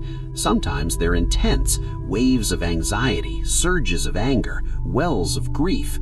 The practice isn't to stop these emotions from arising or to analyze where they came from. The practice is simply to notice them, to allow them to be there, to neither push them away nor get lost in them, and to keep returning your attention to the breath. This simple practice is extraordinarily challenging and extraordinarily powerful. It trains you in the skill of being with difficult internal experiences without having to do anything about them. It builds your capacity to tolerate discomfort, to sit with uncertainty, to allow emotional experience to arise and pass without needing to control it. And this capacity, developed through meditation practice, translates directly into daily life. When a difficult emotion arises at work or in a relationship or during a challenging situation, you have the inner resources to be with it rather than immediately trying to suppress it or act on it. The Zen concept of non-dualism is also relevant to how we relate to emotions. Our ordinary thinking tends to be dualistic. We divide experience into good and bad, pleasant and unpleasant, wanted and unwanted, and then we spend enormous energy trying to maximize the good and minimize the bad. But Zen points to a deeper truth. These divisions are mental constructs, not ultimate reality. Pleasant and unpleasant are just experiences arising in awareness. Neither is inherently good or bad. They're just different qualities of experience. When you see emotions through this non-dualistic lens, the war against certain feelings becomes absurd. Why fight against anger when it's just an energetic arising in consciousness, no more inherently bad than happiness? Why suppress sadness when it's just another color in the spectrum of human feeling, as natural and valid as joy? This isn't meant to be depressing, it's meant to be freeing. Zen stories and koans often illustrate these teachings in memorable ways. There's a famous story about a Zen monk who was asked by a student, "How do you deal with negative emotions?" The monk replied, "I don't deal with them, I am with them." This simple distinction between dealing with emotions, which implies managing, controlling, fixing, and being with emotions, which implies presence, acceptance, allowing, captures something essential about the Zen approach. Another teaching that comes from Buddhist psychology is the distinction between primary and secondary emotions. Primary emotions are the natural, immediate responses to situations. You lose something and feel sad, someone threatens you and you feel afraid, you're treated unjustly and you feel angry. These are direct, uncomplicated responses. They arise, they're felt, and if we don't interfere with them, they naturally pass relatively quickly. Secondary emotions, however, are what we add on top of the primary emotion. You feel sad, and then you feel ashamed of feeling sad. You feel afraid, and then you get angry at yourself for being afraid. You feel angry, and then you feel guilty for feeling angry. These secondary emotions are the ones that create most of our suffering. They're the judgment, the resistance, the story we create about the primary feeling. When we can recognize and release these secondary emotions, when we can stop judging ourselves for what we feel, the primary emotions become much more manageable. Buddhist teacher Jack Kornfield describes primary feelings as having a simple, immediate quality. When you observe them carefully without adding the layer of story and judgment, they're experienced as pure sensation and energy in the body. There's nothing inherently wrong with them. They're just part of being alive, part of having a nervous system that responds to experience. The suffering comes from what Buddhist psychology calls the proliferation of thought, the endless mental commentary about the feeling, the stories about what it means, the judgments about whether you should or shouldn't be feeling it. This connects to another key Zen insight, the difference between pain and suffering. Pain, whether physical or emotional, is part of existence. When you lose someone you love, there's pain. When you're treated unfairly, there's pain. When you witness injustice, there's pain. This pain is natural and unavoidable. Trying to eliminate all pain from life is not only impossible, but would require shutting yourself off from love, from caring, from genuine engagement with the world. But suffering, the ongoing torment, the endless rumination, the feeling of being destroyed or permanently damaged by pain, this comes from how we relate to the pain, from our resistance to it, from the stories we tell about it. The Zen master Shunryu Suzuki said something profound about this. The secret of Zen is just two words: not always so. When you're in the midst of intense emotion, everything in you believes this feeling will last forever, that it defines you completely, that it's an absolute truth about your life. Not always so. This feeling, like every other phenomenon in the universe, is impermanent. It arose from causes and conditions, and as those causes and conditions change, so will the feeling. This doesn't diminish the reality or validity of what you're experiencing in this moment. It simply reminds you that this moment is not forever. The practice of equanimity is central to the Zen approach to emotions. Equanimity doesn't mean indifference or disconnection. It means meeting all experiences, pleasant, unpleasant, and neutral, with the same quality of open, balanced awareness. You don't prefer pleasant emotions over unpleasant ones in a way that causes you to grasp at one and push away the other. You recognize both as temporary visitors in the vast space of your awareness, neither of which defines you or determines your fundamental well-being. This might sound like emotional detachment, but it's actually the opposite. When you're not constantly fighting against certain emotions and grasping at others, you can actually feel more fully. You can be present with joy without the desperate fear of losing it. You can be present with sadness without the terror that it will destroy you. You can experience the full range of human emotion without being swept away by any of it. This is true emotional freedom, not the absence of feeling, but the ability to feel everything without being overwhelmed by it or controlled by it. The Buddhist concept of the three poisons, greed, hatred, and delusion, offers another lens for understanding how we create suffering around emotions. Greed is the grasping, the wanting things, including emotional states, to be different than they are, to last forever, to be more intense or more pleasant. Hatred is the pushing away, the rejection, the refusal to accept what's actually present. Delusion is the fundamental misunderstanding about the nature of reality, including the belief that emotions are solid, permanent, and that they define who we are. When you experience an emotion through the lens of these three poisons, suffering multiplies. You feel happy and you grasp at it, desperate for it to stay, anxious about losing it, and thus you can't fully enjoy the happiness you're experiencing.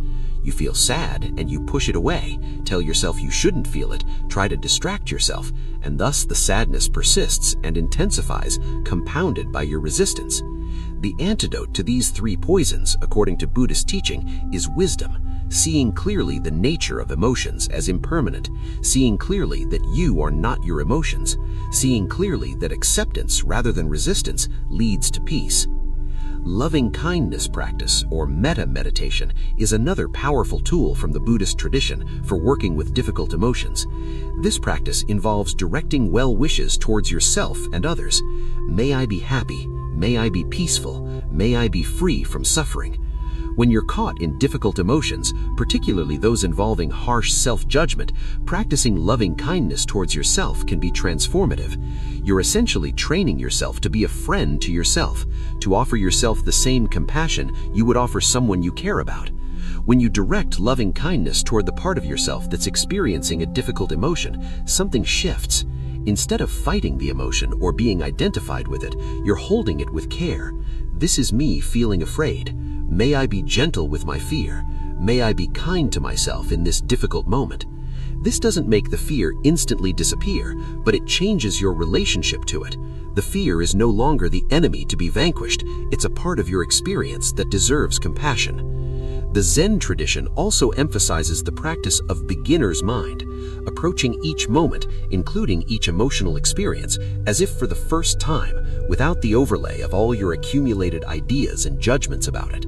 You think you know what anger is because you've been angry before, but is the anger you're feeling right now, in this specific moment, really identical to past anger? Or is it something unique, something that deserves fresh attention and curious exploration? Beginner's mind invites you to meet each emotional experience with curiosity rather than prejudgment, with openness rather than fixed ideas about what it is and what it means. There's a Zen practice called just sitting, or shikantaza, where you sit in meditation without any particular technique or focus. You're not following the breath, you're not repeating a mantra, you're not visualizing anything. You're simply sitting, being present with whatever arises, including emotions. When emotions arise during this practice, you neither engage with them nor push them away. You allow them to be present, you notice them, but you don't get lost in the story of them. They're like weather passing through. You observe the storm, but you don't become the storm. This practice of just sitting with whatever arises is profoundly relevant to how we can work with emotions in daily life. Most of the time, when an emotion arises, we immediately either act on it or suppress it. We feel angry and we lash out, or we feel angry and we stuff it down. Just sitting offers a third option, feeling the anger fully, allowing it to be present, but not immediately acting on it or pushing it away. In the space created by this non-reactive presence, wisdom has a chance to arise. You can feel your anger and also ask, what's underneath this? What do I actually need? What's the most skillful way to respond to this situation? The ancient Buddhist texts speak of something called bare attention, or choiceless awareness, observing whatever is present in your experience without adding preference, judgment, or story. When applied to emotions, this means noticing there is sadness, there is tension in the chest, there is a heaviness, there are thoughts about being alone. Not, I am sad and this is terrible and I'll always be alone, which is the story layer, but simply the bare facts of the experience. This practice of bare attention naturally creates some space between you and the emotion. You're observing the sadness rather than being completely identified as sadness, and in that space, there's freedom. Another powerful teaching from the Zen tradition is about the nature of the self. If you deeply examine your experience, where exactly is this solid, permanent self that's supposed to be having the emotions? You might say, I am angry, but when you look closely, there's just the phenomenon of anger arising in consciousness. The thoughts I and mine arise too, but they're also just thoughts appearing in awareness, not necessarily accurate descriptions of reality. This isn't about denying your existence or your experiences. It's about loosening the tight identification with emotions as mine and me, which allows them to move more freely. When you believe I am anxious, the anxiety becomes your identity. You are it, and it is you. But if you observe anxiety is present or there is anxiousness, you've created a small but significant shift. The anxiety is an experience you're having, not who you fundamentally are. This shift in language and perception can be remarkably freeing. You don't have to fight against yourself because you are not the emotion. You're the awareness in which the emotion is appearing. The ancient wisdom also speaks to the importance of not spiritually bypassing, using spiritual concepts to avoid or deny difficult emotions. You might hear teachings about impermanence and non-attachment and use them to avoid feeling your grief. Well, everything is impermanent, so I shouldn't be sad about this loss. But this is a misapplication of the teaching. The wisdom of impermanence doesn't mean you shouldn't feel grief. It means you can feel the grief fully while also knowing it won't last forever. The wisdom of non-attachment doesn't mean you don't love deeply or care deeply. It means you can love and care without the desperate clinging that creates suffering.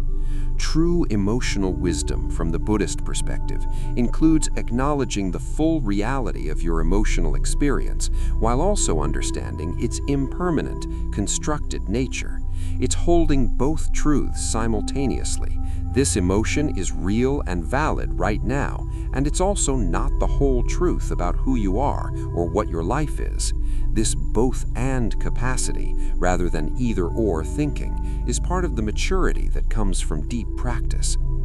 The Buddha himself, according to the texts, felt emotions after his enlightenment. He felt compassion, deep, moving compassion for the suffering of beings. He felt loving kindness. Some texts describe him feeling appropriate sadness at the death of close disciples.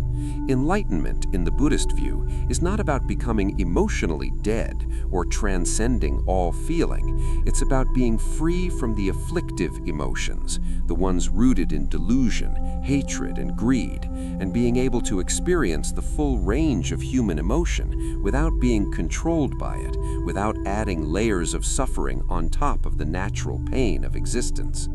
This is important to understand because many people have the mistaken idea that spiritual practice is about becoming some kind of emotionless robot, always calm and peaceful regardless of circumstances. But the great Zen masters laughed heartily, cried when it was appropriate, expressed appropriate anger at injustice. They were fully human, fully alive, feeling everything. The difference was in their relationship to the feelings. They could feel without being possessed by the feeling. They could express without being lost in reactivity. They could experience pain without creating suffering. As you lie here tonight, perhaps you can begin to taste this different relationship with your emotions, not fighting them, not being overwhelmed by them, but simply being present with whatever is true in this moment. If there's sadness, can you be with the sadness? If there's anxiety, can you be with the anxiety? If there's peace, can you be with the peace? Not trying to change anything, not judging anything, just being present with the truth of your experience. This is the beginning of emotional freedom. This is the ancient wisdom alive in you in this moment. Mindfulness and the present moment. There's a particular kind of escape we all engage in, usually without even realizing it. It's the escape from right now, from this present moment exactly as it is. We escape into memories, into plans, into fantasies, into worries, into stories about ourselves and others. We escape into our devices, into distractions, into busyness, and perhaps most significantly, we escape from the emotions that are present right here, right now, in this body, in this moment. Mindfulness is the antidote to this constant escape. It's the practice of bringing your full attention to the present moment, to what's actually happening right now, rather than to your thoughts about the past or future. And one of the most powerful applications of mindfulness is to our emotional life. When you're truly present, you can't avoid your emotions anymore. They're right here, living in your body, asking for your attention. The word mindfulness is a translation of the Pali word sati, which means awareness, attention, or remembering. But what are we remembering? We're remembering to be here. We're remembering to pay attention to our actual experience rather than getting lost in our thoughts about our experience. Most of the time, we're not actually living our lives. We're thinking about our lives. We're narrating, analyzing, judging, planning, remembering. And in all that mental activity, we miss the direct, raw, immediate experience of being alive. When it comes to emotions, this has profound implications. You might go through entire days, even weeks, without actually feeling your feelings. Instead, you think about your feelings. You analyze them, you judge them, you try to figure out where they came from and what they mean and what you should do about them. But the actual bodily experience of the emotion, the sensations in your body, the energy, the quality of it, this gets lost in all the mental commentary. Mindfulness invites you to drop underneath all that commentary and connect directly with the felt sense of the emotion. What does anxiety actually feel like in your body right now? Not what your mind says anxiety means, not what story anxiety triggers, but what is the actual physical sensation? Maybe it's a tightness in your chest. Maybe it's a fluttering in your stomach. Maybe it's a shallow, rapid quality to your breath. Maybe it's a tension in your shoulders. When you bring mindful attention to these sensations without immediately trying to fix them or make them go away, something remarkable happens. The sensations begin to shift and change. They're not solid and static. They're dynamic, alive, constantly in flux. One of the revelations of mindfulness practice is discovering that emotions are not the monolithic, unchanging states we believe them to be. When you really pay attention, you discover that what you've been calling anxiety is actually a constantly changing flow of sensations, thoughts, and energies. For a few moments, there's tightness in your chest. Then that fades and there's churning in your stomach. Then a thought appears, I can't handle this. Then another sensation, shakiness in your hands. Then another thought, something terrible is going to happen. None of these individual elements lasts more than a few moments. They arise and pass, like waves. The feeling of solid, continuous anxiety is actually constructed by your mind, which takes these momentary experiences and weaves them into a story of I am anxious. This isn't to say the anxiety isn't real, it absolutely is, but seeing its impermanent, constructed nature gives you more freedom in relationship to it. You're not dealing with a solid, unchanging monolith. You're experiencing a flow of changing phenomena, and you can learn to be present with each moment of that flow without being overwhelmed by the whole. Mindfulness teacher Jon Kabat-Zinn, who brought mindfulness into mainstream medicine and psychology, describes mindfulness as paying attention in a particular way, on purpose, in the present moment, and non-judgmentally. Each part of this definition is crucial when working with emotions. On purpose, you're choosing to pay attention to your emotional experience rather than avoiding it. In the present moment, you're attending to what you're feeling now, not what you felt yesterday or what you might feel tomorrow. Non-judgmentally, you're observing the emotion without adding the layer of this is bad, I shouldn't feel this way, there's something wrong with me. That last piece, non-judgment, is perhaps the most challenging and the most important. Our habitual response to difficult emotions is immediate judgment. This anxiety is terrible. I hate feeling this way. I should be stronger, more together, less sensitive. But mindfulness asks you to observe the emotion with the same neutral curiosity you might bring to observing a sunset or a bird. It's not about forcing yourself to like the emotion. It's about dropping the constant commentary of whether it's good or bad and simply seeing it clearly for what it is. When you can observe your emotions without judgment, they lose some of their power over you. Much of the suffering we experience around emotions comes from our judgment of them, not from the emotions themselves. The anxiety might be uncomfortable, but the self-judgment about having anxiety, what's wrong with me, why can't I just relax, everyone else seems fine, creates far more suffering than the anxiety itself. Mindfulness practice typically begins with attention to the breath. The breath is happening now, always now, which makes it an anchor to the present moment. But it's also intimately connected with your emotional state. When you're anxious, your breath is shallow and quick. When you're calm, your breath is deep and slow. When you're angry, your breath might be heavy and rapid. When you're sad, you might find yourself sighing. By bringing awareness to the breath, you're also indirectly bringing awareness to your emotional state. But mindfulness extends beyond the breath to include all aspects of present moment experience. You can bring mindful awareness to the sensations in your body, the weight of your body against the surface you're resting on, the temperature of the air on your skin, the subtle sounds in your environment, and yes, the emotions that are present. All of it is part of the rich fabric of this moment. One powerful mindfulness practice for working with emotions is called RAIN, an acronym created by meditation teacher Michelle McDonald. It stands for Recognize, Allow, Investigate, and Nurture. First, you recognize what you're feeling. You name it. This is anger. This is sadness. This is fear. This simple act of recognition, of consciously acknowledging the emotion, already creates some space. Then you allow the emotion to be there. You're not trying to push it away or fix it. You're saying yes to its presence. This doesn't mean you like it or want it to stay forever. It means you're not fighting against the reality that it's here now. Then you investigate the emotion with curiosity. What does it feel like in the body? Where do you sense it most strongly? What's its quality? Sharp or dull? Hot or cold? Moving or static? What thoughts accompany it? What impulses? You're exploring the emotion like a scientist might explore an interesting phenomenon with genuine curiosity and without prejudgment. Finally, you nurture yourself. You offer yourself kindness and compassion for whatever you're experiencing.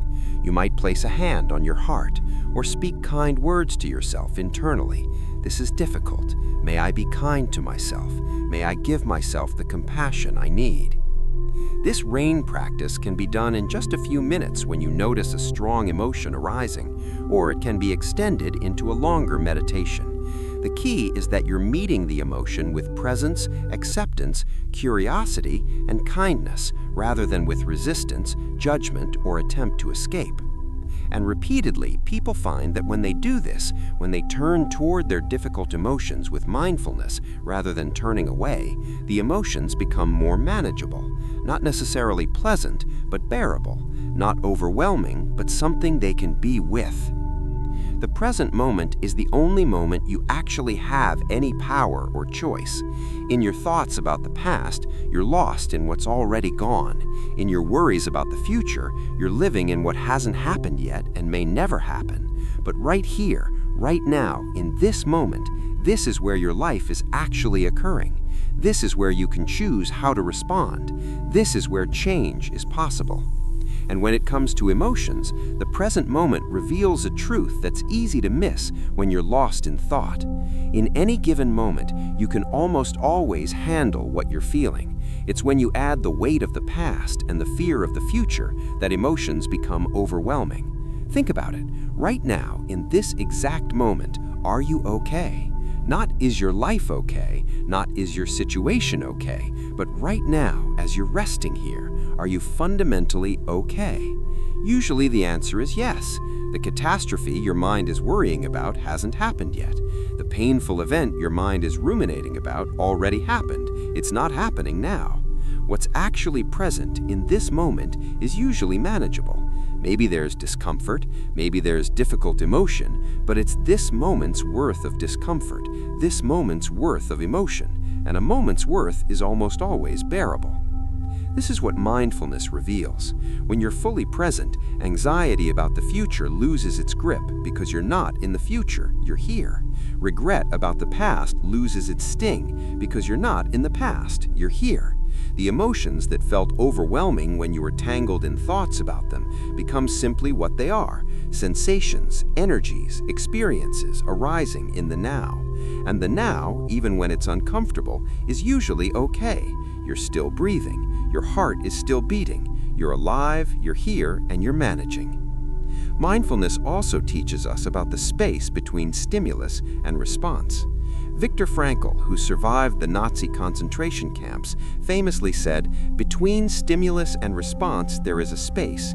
In that space is our power to choose our response. In our response lies our growth and our freedom." Mindfulness is the practice of becoming aware of that space, of not reacting automatically, but responding consciously. When a difficult emotion arises, that's the stimulus. Your habitual response might be to suppress it, to distract yourself, to act it out, to collapse into it. But with mindfulness, you can notice the emotion arising and choose your response. You can pause. You can breathe. You can ask yourself, what's the wisest way to work with this? This doesn't mean you won't feel the emotion or that you'll always make the perfect choice. It means you're not completely at the mercy of your emotions, automatically reacting in ways you later regret. You have agency, you have choice, and that makes all the difference.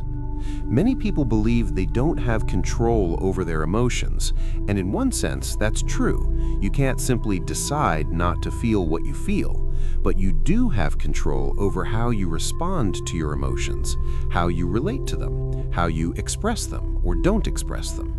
Mindfulness cultivates that crucial capacity for choice. In the moments when you're present with a difficult emotion, really present, without all the mental spin and story-making, something paradoxical often happens. The emotion becomes both more intense and more bearable. More intense because you're not buffering it with distraction or dissociation, you're feeling it fully. But more bearable because you're not adding layers of resistance, judgment, and story that amplify the suffering. You're just with the raw sensation of the emotion, and raw sensations, intense though they may be, have a way of moving through if you don't block them. This connects to the concept of what psychologists call experiential avoidance, the tendency to avoid or escape from difficult internal experiences like emotions, thoughts, or physical sensations. Research has shown that experiential avoidance is at the root of many psychological difficulties. The more you try to avoid difficult emotions, the more they persist and intensify. The more you try to control your internal experience, the more out of control it feels. But mindfulness is the opposite of experiential avoidance. It's experiential acceptance, turning toward your experience, whatever it is, with openness and willingness. This doesn't mean you seek out difficult emotions or that you don't take steps to improve your life circumstances. It means that when difficult emotions arise, as they inevitably will, you meet them with presence rather than avoidance. You allow them to move through you rather than building walls to keep them out, walls that, ironically, trap them inside even more securely. Mindfulness teacher Tara Brach often says, "What we resist persists." The very act of pushing away an emotion gives it more energy, more staying power. But when you turn toward it with mindful presence, it can flow through its natural cycle of arising, peaking, and passing. The practice of mindful breathing can be particularly helpful with intense emotions. When you're caught in a strong emotional state, your breath is almost certainly affected. By bringing gentle attention to your breath and gradually lengthening and deepening it, you're activating the parasympathetic nervous system, the part of your nervous system responsible for rest, relaxation, and recovery. This isn't about forcing yourself to feel calm when you're not. It's about giving your body some support, some resources, as you're experiencing the difficult emotion. The breath becomes an anchor, something stable to return to when the emotional waves feel too big. Mindfulness also helps you distinguish between the emotion itself and the thoughts about the emotion. These are not the same thing, though they're often so tangled together that they feel like one experience. The emotion is the felt sense, the bodily sensation. The thoughts are the narrative, the story, the meaning-making. When you can separate these, when you can notice there is sadness and there is a thought that says, "I'll always be alone," you've created freedom. You can feel the sadness fully while also recognizing that the thought, "I'll always be alone," is just a thought, not necessarily a fact, not an absolute truth. This is where mindfulness overlaps with cognitive behavioral therapy. Both recognize that our thoughts about situations, not the situations themselves, create much of our emotional suffering. But mindfulness adds a dimension that goes beyond just changing thoughts. It teaches you to relate differently to all thoughts, to see them as mental events arising in consciousness rather than as absolute truths. From this perspective, you don't necessarily need to change or challenge every thought. You just need to see it clearly for what it is: a thought, temporary, constructed, not you, not the whole truth. The present moment also holds all the resources you need to be with difficult emotions. When you're lost in thoughts about the past or future, you feel resourceless, helpless. But when you're present, you can access your breath, your body, your capacity for self-compassion, your ability to ground yourself in immediate sensation. You can notice what supports you. Maybe it's the feeling of your feet on the ground. Maybe it's the sense of being held by the surface beneath you. Maybe it's the sound of gentle music or the sight of moonlight through your window. These present moment resources are always available, but only when you're actually here to access them. Mindfulness practice also reveals how much unnecessary suffering we create through time travel. Your mind takes you to a past painful event, and suddenly you're reliving it, feeling it again as if it's happening now. Or your mind projects you into an imagined future catastrophe, and suddenly you're feeling the fear and despair of that imaginary scenario. But in neither case is the suffering about what's actually happening now. It's about what your mind is showing you. And while those mental time travels feel completely real and compelling, they're not the same as direct present moment experience. This doesn't mean you shouldn't ever think about the past or plan for the future. That would be neither possible nor desirable. But mindfulness helps you be conscious of when you're thinking about past or future, and to distinguish that from direct experience of now. You can plan for tomorrow without disappearing into anxiety about tomorrow. You can remember yesterday without getting lost in regret about yesterday. You maintain some awareness that you're thinking about time rather than being lost in it. And you can always come back to now, to this breath, to this moment where your actual life is happening. Another gift of mindfulness is that it helps you befriend your body. Many people live primarily in their heads, disconnected from the vast intelligence and wisdom of the body.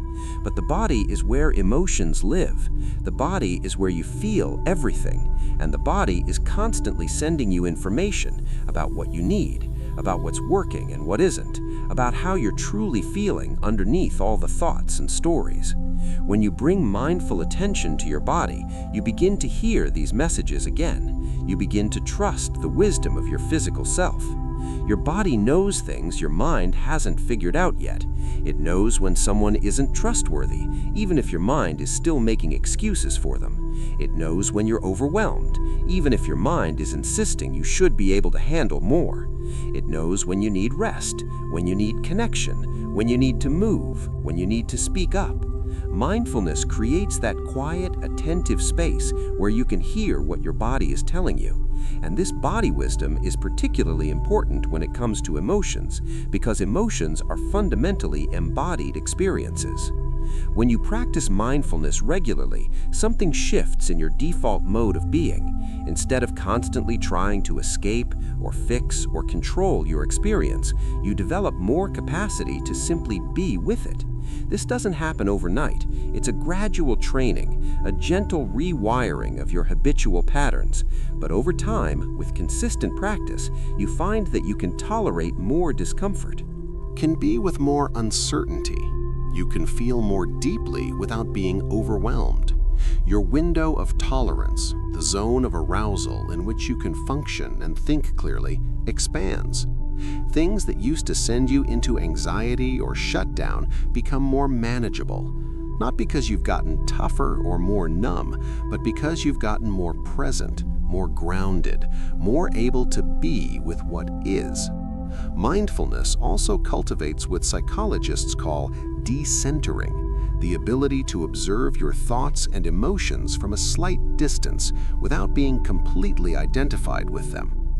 You're not the anxiety, you're the awareness that notices anxiety is present. You're not the sadness, you're the space in which sadness appears. This subtle shift in perspective is profoundly liberating. When you're completely identified with an emotion, I am angry, you have no choice but to be carried along by it.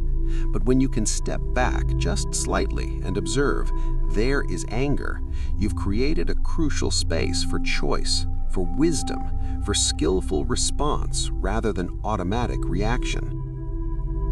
As you rest here now, you can practice mindfulness in this very moment. Notice your breath wherever you feel it most clearly. Maybe at your nostrils as air moves in and out, maybe in your chest as it rises and falls, maybe in your belly as it gently expands and releases. You don't need to change your breath, just notice it, just be with it. And as you notice your breath, you might also notice what emotions are present. Maybe there's tiredness, maybe there's peace, maybe there's a subtle anxiety or sadness. Whatever is there, can you just acknowledge it? Can you allow it to be there without immediately trying to fix it or understand it or make it different? Can you be present with whatever is true in this moment?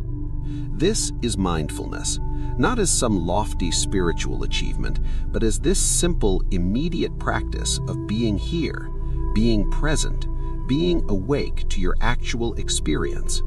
And in this presence, in this willingness to be with what is, there's a quality of rest that has nothing to do with whether the emotion is pleasant or unpleasant. It's the rest of not fighting anymore, not running anymore, not pretending anymore. It's the deep rest of simply being real, simply being present, simply being alive to whatever this moment holds. The healing power of acknowledgement. There's a moment that comes in many people's healing journeys. It's the moment when someone finally, fully acknowledges what they're feeling, not to anyone else necessarily, but to themselves. It's the moment when the internal pretense drops away and there's just the plain truth. I'm hurt, I'm angry, I'm scared, I'm lonely, I'm grieving. Whatever it is, when you finally stop running from it, stop minimizing it, stop pretending it isn't there, when you finally just acknowledge it, something profound shifts. Acknowledgement is different from wallowing. It's different from getting lost in the emotion or using it as an excuse or making it your entire identity. Acknowledgement is simply seeing and naming what's true. It's the internal honesty that says, yes, this is what I'm feeling. This is what's present. And remarkably, this simple act of acknowledgement often begins to dissolve some of the power the emotion holds over you. Why is acknowledgement so healing? Part of it has to do with how much energy we expend in denial. When you're refusing to acknowledge what you feel, you're maintaining a split within yourself. Part of you knows the truth, and part of you is insisting on a different story. This internal division is exhausting. It's like trying to hold a beach ball underwater. It takes constant effort, constant vigilance. The moment you relax, the truth bobs back up to the surface. But when you stop trying to hold it down, when you acknowledge it, that exhausting effort can finally cease.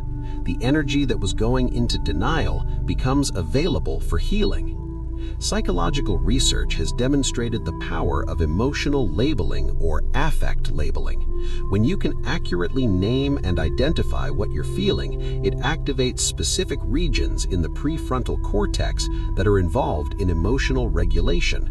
At the same time, it reduces activation in the amygdala, the brain's fear center.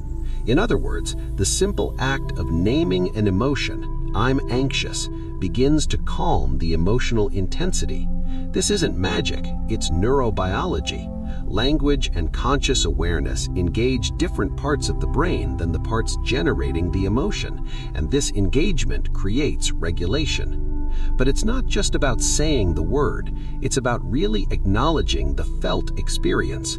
Some people can say, "I'm sad," without actually connecting with the sadness. They're using the word as another form of avoidance, a way to seem like they're dealing with the emotion without actually feeling it. True acknowledgement involves turning your attention toward the emotion, sensing it in your body, allowing yourself to really know that it's there. It's the difference between intellectual knowing and experiential knowing.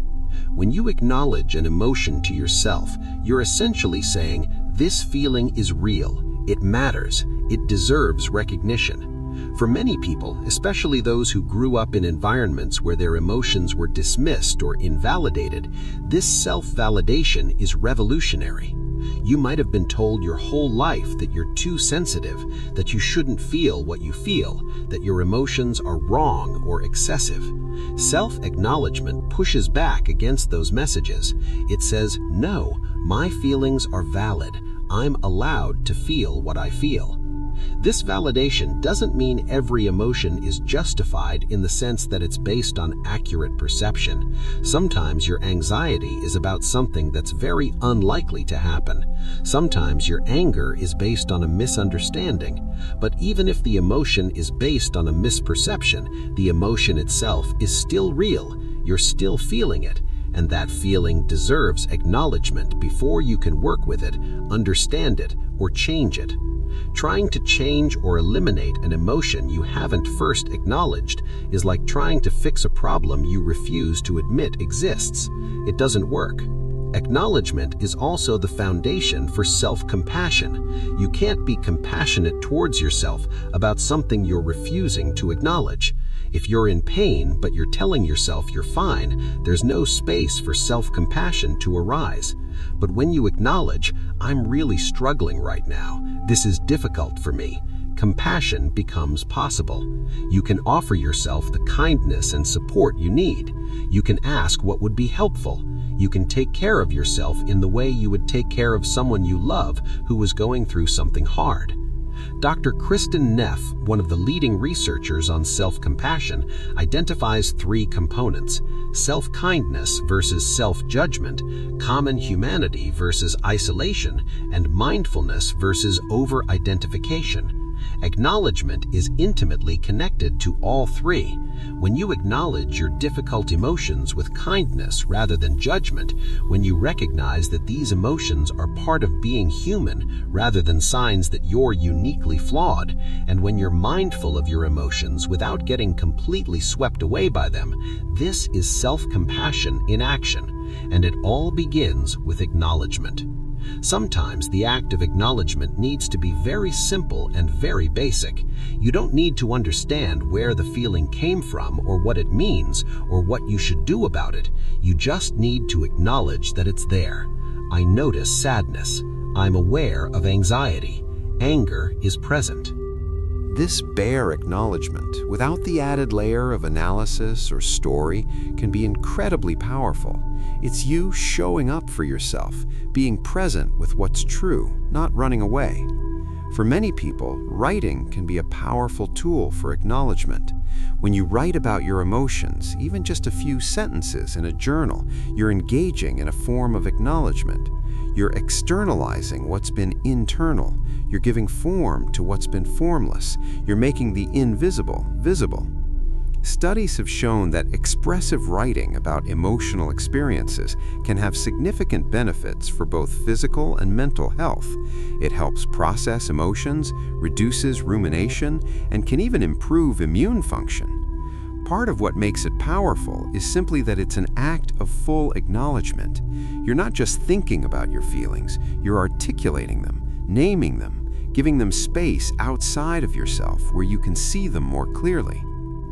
Acknowledgement also involves acknowledging the full complexity of your emotional experience, not just the parts that are easy to accept. Maybe you're feeling both love and resentment towards someone. Maybe you're experiencing both grief and relief. Maybe there's anxiety mixed with excitement, anger tinged with hurt, or joy shadowed by fear. Emotions are rarely pure or simple. Usually there's a whole mix of feelings present. True acknowledgement means being honest about all of it, not just the emotions that seem acceptable or make sense. This kind of full acknowledgement requires courage because it means facing internal contradictions that might be uncomfortable. How can you love someone and also resent them? How can you be happy about something and also scared? But these contradictions are part of being human. Our emotional life is complex, nuanced, often contradictory. When you can acknowledge the full range of what you're feeling without needing it to be simple or consistent, you're honoring the truth of your experience in all its messy reality. There's also power in acknowledging old, unacknowledged emotions. Sometimes the emotions that are causing the most trouble in the present are actually old emotions from the past that were never fully felt or expressed. Maybe as a child you experienced a loss but weren't allowed to grieve. Maybe you were hurt but taught to minimize it and move on. Maybe you were angry but learned that anger was dangerous or forbidden. Those emotions didn't disappear, they went underground, and they've been influencing your life ever since. When you can finally turn your attention to these old emotions and acknowledge them, yes, I was hurt. Yes, that did matter. Yes, I needed to grieve and I wasn't allowed to. Healing can begin, even decades later.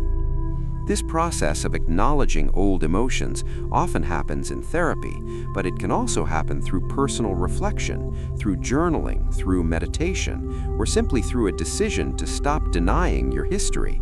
It's never too late to acknowledge what you felt. The past can't be changed, but your relationship to the past can shift dramatically when you finally give yourself permission to acknowledge the full truth of what you experienced and how you felt about it. Acknowledgement is also important in relationships with others. When someone close to you acknowledges your feelings, really acknowledges them without trying to fix or minimize or explain them away, it feels profoundly validating. I see that you're hurt. I understand this is difficult for you. These simple acknowledgments can be more healing than any advice or solution. They communicate, your feelings matter, you matter, I'm here with you in this.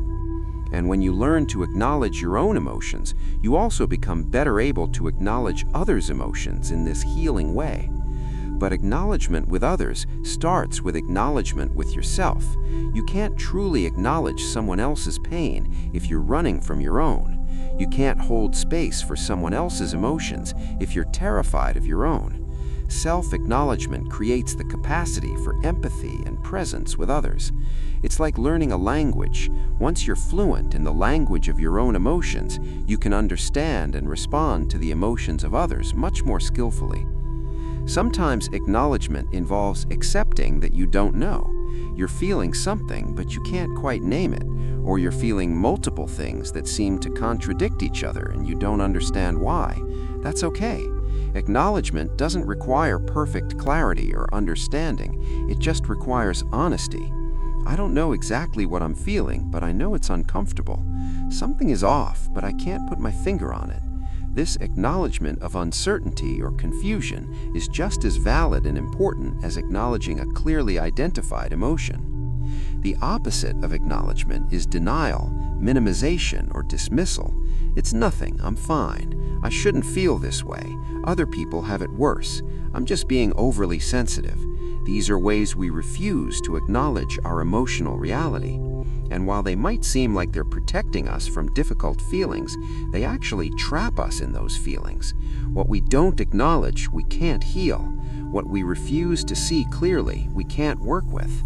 What we keep insisting isn't there continues to haunt us, showing up as physical symptoms, relationship problems, or general life dissatisfaction that we can't quite trace back to its source. In Zen practice, there's an emphasis on seeing things as they are, not as we wish they were or fear they are. This clear seeing, this direct perception of reality without the overlay of our preferences and aversions, applies to our inner life just as much as to the external world. When you can see your emotional experience as it actually is, when you can acknowledge, this is what I'm feeling, you're practicing this kind of clear seeing. You're being real with yourself. You're meeting reality instead of hiding from it. Acknowledgement also involves acknowledging the full complexity of your emotional experience, not just the parts that are easy to accept. Maybe you're feeling both love and resentment towards someone. Maybe you're experiencing both grief and relief. Maybe there's anxiety mixed with excitement, anger tinged with hurt, or joy shadowed by fear. Emotions are rarely pure or simple. Usually there's a whole mix of feelings present. True acknowledgement means being honest about all of it, not just the emotions that seem acceptable or make sense. This kind of full acknowledgement requires courage because it means facing internal contradictions that might be uncomfortable. How can you love someone and also resent them? How can you be happy about something and also scared? But these contradictions are part of being human. Our emotional life is complex, nuanced, often contradictory. When you can acknowledge the full range of what you're feeling without needing it to be simple or consistent, you're honoring the truth of your experience in all its messy reality. There's also power in acknowledging old, unacknowledged emotions. Sometimes the emotions that are causing the most trouble in the present are actually old emotions from the past that were never fully felt or expressed. Maybe as a child you experienced a loss but weren't allowed to grieve. Maybe you were hurt but taught to minimize it and move on. Maybe you were angry but learned that anger was dangerous or forbidden. Those emotions didn't disappear, they went underground, and they've been influencing your life ever since. When you can finally turn your attention to these old emotions and acknowledge them, yes, I was hurt. Yes, that did matter. Yes, I needed to grieve and I wasn't allowed to. Healing can begin, even decades later. This process of acknowledging old emotions often happens in therapy, but it can also happen through personal reflection, through journaling, through meditation, or simply through a decision to stop denying your history. It's never too late to acknowledge what you felt. The past can't be changed, but your relationship to the past can shift dramatically when you finally give yourself permission to acknowledge the full truth of what you experienced and how you felt about it. Acknowledgement is also important in relationships with others. When someone close to you acknowledges your feelings, really acknowledges them without trying to fix or minimize or explain them away, it feels profoundly validating. I see that you're hurt. I understand this is difficult for you. These simple acknowledgments can be more healing than any advice or solution. They communicate your feelings matter. You matter. I'm here with you in this. And when you learn to acknowledge your own emotions, you also become better able to acknowledge others' emotions in this healing way. But acknowledgement with others starts with acknowledgement with yourself. You can't truly acknowledge someone else's pain if you're running from your own. You can't hold space for someone else's emotions if you're terrified of your own. Self-acknowledgement creates the capacity for empathy and presence with others. It's like learning a language. Once you're fluent in the language of your own emotions, you can understand and respond to the emotions of others much more skillfully. Sometimes acknowledgement involves accepting that you don't know. You're feeling something, but you can't quite name it, or you're feeling multiple things that seem to contradict each other and you don't understand why. That's okay. Acknowledgement doesn't require perfect clarity or understanding. It just requires honesty. I don't know exactly what I'm feeling, but I know it's uncomfortable. Something is off, but I can't put my finger on it. This acknowledgement of uncertainty or confusion is just as valid and important as acknowledging a clearly identified emotion. The opposite of acknowledgement is denial, minimization, or dismissal. It's nothing, I'm fine. I shouldn't feel this way. Other people have it worse. I'm just being overly sensitive. These are ways we refuse to acknowledge our emotional reality. And while they might seem like they're protecting, Suppressing, or distracting, your first response becomes to notice and name it. This shift from denial to acknowledgement as your default mode changes everything. It changes how you relate to yourself with more honesty, more compassion, more respect for your own experience. It changes how you make decisions because you're working with accurate information about how you feel rather than a distorted version designed to be acceptable. It changes your relationships because you're no longer expecting others to somehow magically know what you're feeling when you haven't even acknowledged it to yourself.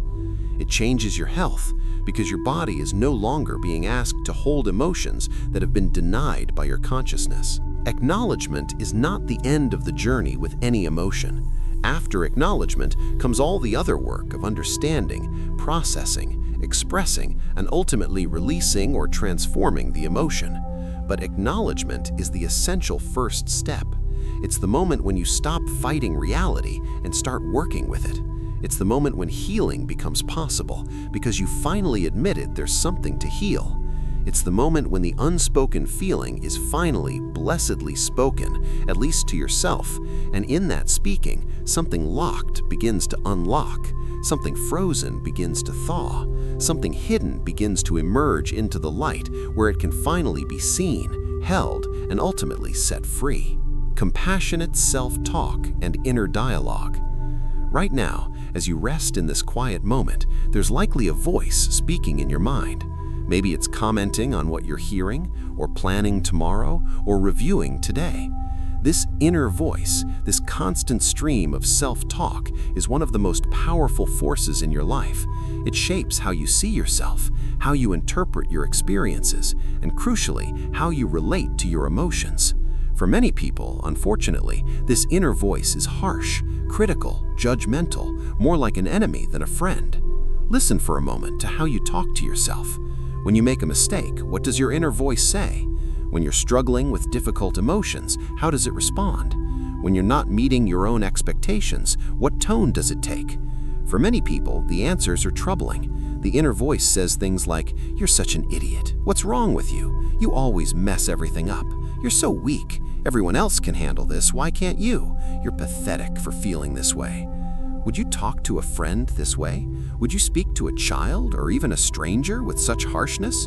Most people would be appalled at the idea, yet they talk to themselves this way constantly, sometimes hundreds of times a day, and think nothing of it. This harsh inner dialogue has become so normalized, so habitual, that it doesn't even register as problematic.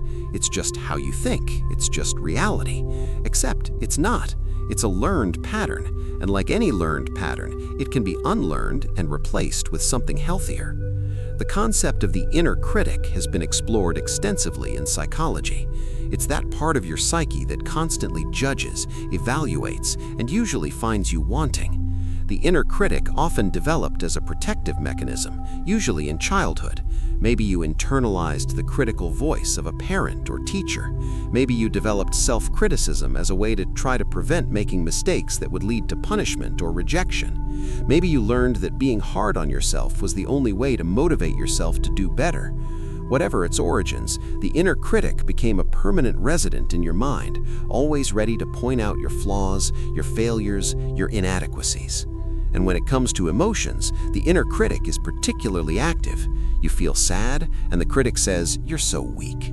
You feel anxious, and it says, "You're such a mess, get it together." You feel angry, and it condemns you. "You're a terrible person for feeling this way." You feel needy or vulnerable, and it attacks. Nobody wants to deal with your neediness. This critical voice doesn't just comment on your emotions, it adds layers of shame and judgment that make the original emotion much harder to bear. Research by Dr. Kristen Neff and others has shown that self-criticism is not an effective motivator for positive change. Contrary to the belief many people hold that they need to be hard on themselves to perform well or improve, self-criticism actually undermines motivation and well-being. It increases anxiety and depression. It leads to procrastination rather than action. It creates fear of failure rather than resilience. People who are highly self-critical often become so afraid of the harsh judgment they'll inflict on themselves if they fail, they stop trying new things or taking risks. The inner critic, despite any good intentions it might have started with, becomes a barrier to growth rather than a catalyst for it. The concept of compassionate self-talk and inner dialogue. Right now, as you rest in this quiet moment, there's likely a voice speaking in your mind. Maybe it's commenting on what you're hearing, or planning tomorrow, or reviewing today. This inner voice, this constant stream of self-talk, is one of the most powerful forces in your life. It shapes how you see yourself, how you interpret your experiences, and crucially, how you relate to your emotions.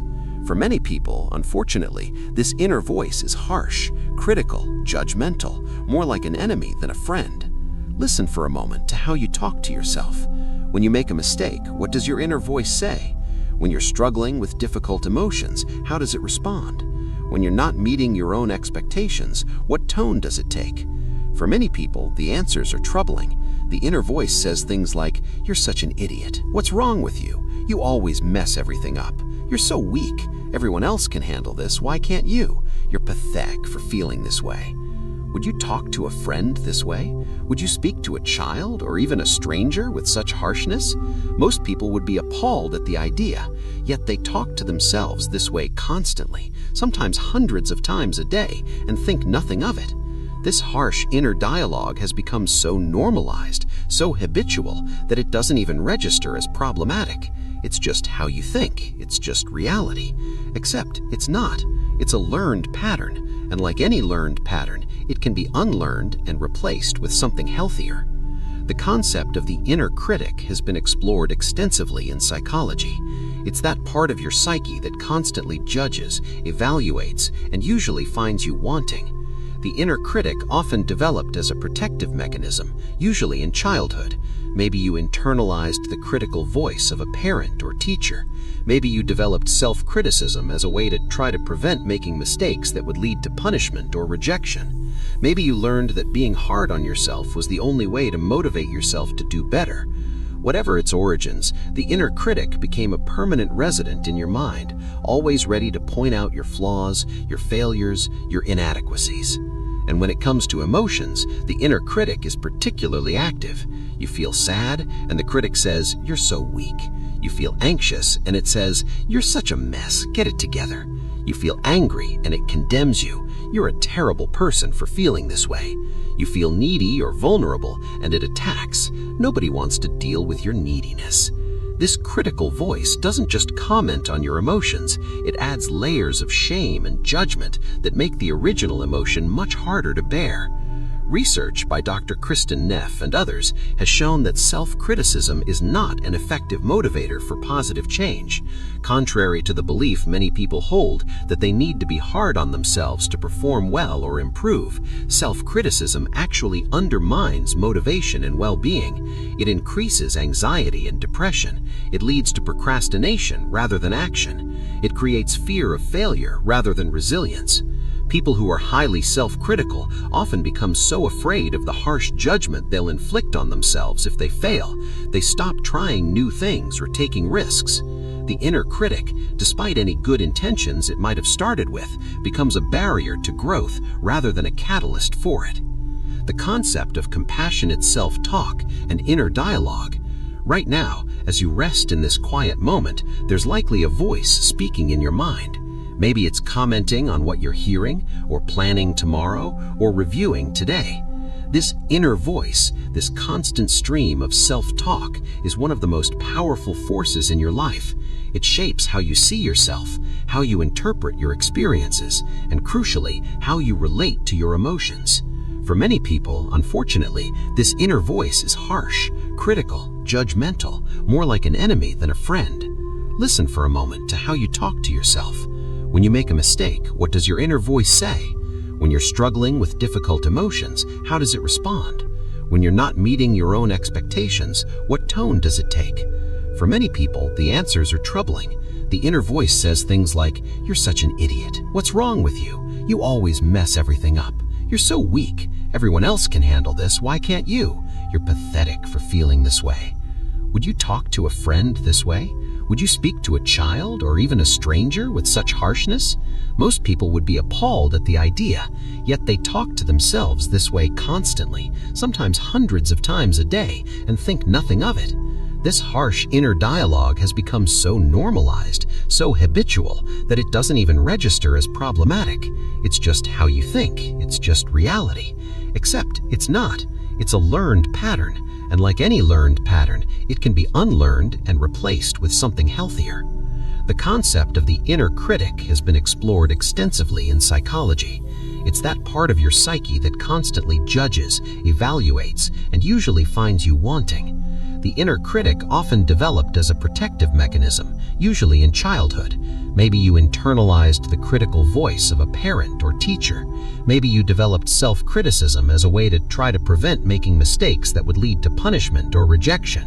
Maybe you learned that being hard on yourself was the only way to motivate yourself to do better. Whatever its origins, the inner critic became a permanent resident in your mind. The second component is common humanity versus isolation. When you're struggling with difficult emotions, it's easy to feel like you're the only one, like everyone else has it together while you're falling apart.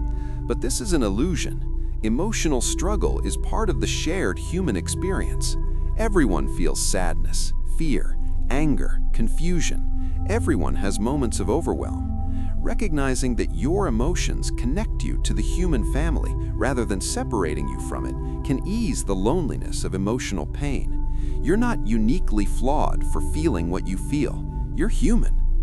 The third component is mindfulness versus over-identification. This means being aware of your painful emotions without getting completely lost in them. It's the ability to say, "I'm experiencing anxiety," rather than "I am anxiety."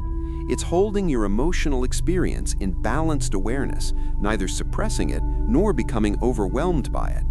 This balanced awareness creates space for self-compassion to arise.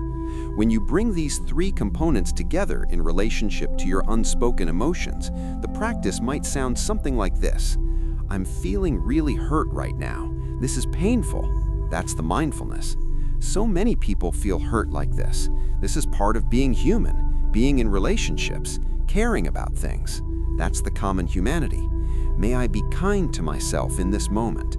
May I give myself the compassion and care I need. That's the self-kindness. This internal dialogue completely changes your relationship to the difficult emotion. You're not alone with it anymore. You're holding it with kindness. Another aspect of compassionate self-talk involves talking back to the inner critic. When you notice that harsh, judgmental voice arise, you don't have to accept everything it says as truth. You can respond to it. If the critic says, "You're so weak for feeling this way," you can respond, "No, I'm not weak. I'm human." Feeling emotions is part of being alive, and it actually takes strength to acknowledge and work with difficult feelings. If the critic says, "You should be over this by now," you can respond, "Healing doesn't follow a timeline. I'm allowed to feel what I feel for as long as I need to feel it."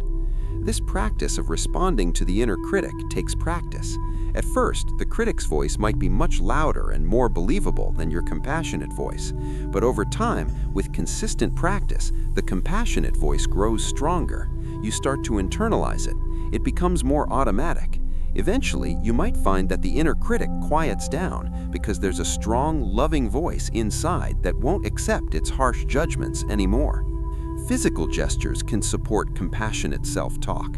Many people find it helpful to place a hand on their heart or wrap their arms around themselves in a self-hug while practicing self-compassion. This combines the compassionate words with a physical gesture of care and soothing. Your body responds to this touch, your nervous system registers the comfort, and the self-compassion becomes embodied, not just intellectual. Studies have shown that supportive touch activates the mammalian caregiving system, releasing oxytocin and creating feelings of safety and security. You can activate this system for yourself through gentle self-touch combined with kind words. Some people struggle with self-compassion because it feels selfish or indulgent. They've been taught that focusing on yourself is wrong, that you should always put others first, that self-care is self-centered. But this is a misunderstanding of what compassion is. Compassion is the wish for suffering to end and for well-being to increase. When you extend that to yourself, you're not being selfish. You're recognizing that your suffering matters just as much as anyone else's. You can't compassionately care for others if you're constantly depleting yourself through harsh self-criticism and emotional suppression. Self-compassion actually enhances your ability to be compassionate toward others because you're less depleted, less defended, more emotionally available. Others struggle with self-compassion because it feels weak.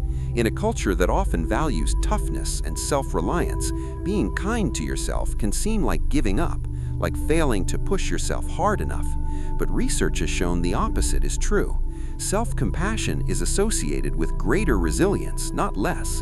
When you treat yourself with kindness, you have the emotional resources to face difficulties, to learn from mistakes, to keep going when things are hard. Self-criticism, on the other hand, is associated with fear of failure, anxiety, and giving up. Harsh self-talk doesn't make you stronger, it makes you more fragile, more defensive, more likely to avoid challenges. The tone of your inner dialogue matters as much as the content. You can say the same words in a harsh, impatient tone or in a gentle, caring tone, and the effect on your nervous system will be completely different.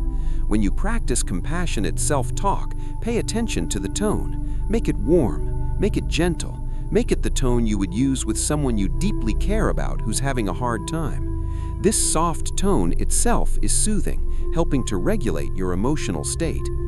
Compassionate self-talk is particularly important when you're working with emotions you've kept unspoken for a long time. As these old emotions begin to surface and be acknowledged, you need to meet them with kindness, not judgment. Of course you feel angry about that. Anyone would. It makes sense that you're grieving this loss. It mattered to you. Your fear is understandable given what you experienced. This validating, compassionate response to your own emotions helps them flow and release rather than staying trapped. You can also use compassionate self-talk to support yourself in the process of beginning to express your emotions more authentically. If you're nervous about speaking a truth you've been keeping silent, you can say to yourself, "This is scary, and that's okay. It's brave to be vulnerable. I can handle whatever happens." If you do express something and it doesn't go the way you hoped, you can respond with compassion rather than harsh self-judgment. "That was difficult and I did my best. I'm proud of myself for trying, even though it didn't work out the way I wanted." Writing can be a powerful medium for practicing compassionate self-talk. You can write letters to yourself from the perspective of a loving, wise friend. What would this friend say to you about what you're going through? What encouragement, what perspective, what kindness would they offer? Writing it out allows you to externalize the compassionate voice, to see it on the page, to read it back to yourself. Some people keep a collection of these compassionate letters and read them when they're struggling, reminding themselves of the kinder perspective when the critical voice is loud. Another practice is to imagine a compassionate figure. This could be someone real in your life, a spiritual figure, even an imagined being of perfect compassion, and to ask yourself what this figure would say to you in this moment. What would their expression be? What would their tone be? What words of comfort or wisdom would they offer? Then you can speak those words to yourself, essentially channeling their compassion. Over time, this compassionate perspective becomes internalized. You don't need to invoke an external figure because the compassion has become part of you. It's important to note that compassionate self-talk isn't about toxic positivity or forcing yourself to feel good when you don't. It's not about denying pain or pretending everything is fine. You can acknowledge that something is difficult, that you're in pain, that you're struggling, and still speak to yourself with kindness about it. "This is really hard. I'm in a lot of pain right now, and I'm going to be gentle with myself while I go through this." The kindness doesn't erase the difficulty. It just means you don't have to go through the difficulty while also being attacked by your own mind. Some specific phrases that can be helpful in moments of emotional difficulty. May I be kind to myself in this moment. May I accept myself as I am. May I give myself the compassion I need. This is a moment of suffering. Suffering is part of life. May I be gentle with myself. I'm doing the best I can. These phrases, repeated gently, can interrupt the cascade of harsh self-judgment and create a softer, more supportive internal environment. The act of compassionate self-talk is especially powerful at night as you're preparing for sleep. This is often when the inner critic is most active, when you're reviewing the day and beating yourself up for everything you did wrong or didn't do at all. Instead of allowing that harsh review, you can practice compassionate reflection. Today was difficult in these ways, and I did my best. I'm proud of how I handled this situation. I'm learning from this other situation. I forgive myself for this mistake. Tomorrow is a new day. This kind of gentle, compassionate reflection allows you to learn and grow without the punishment of harsh self-criticism.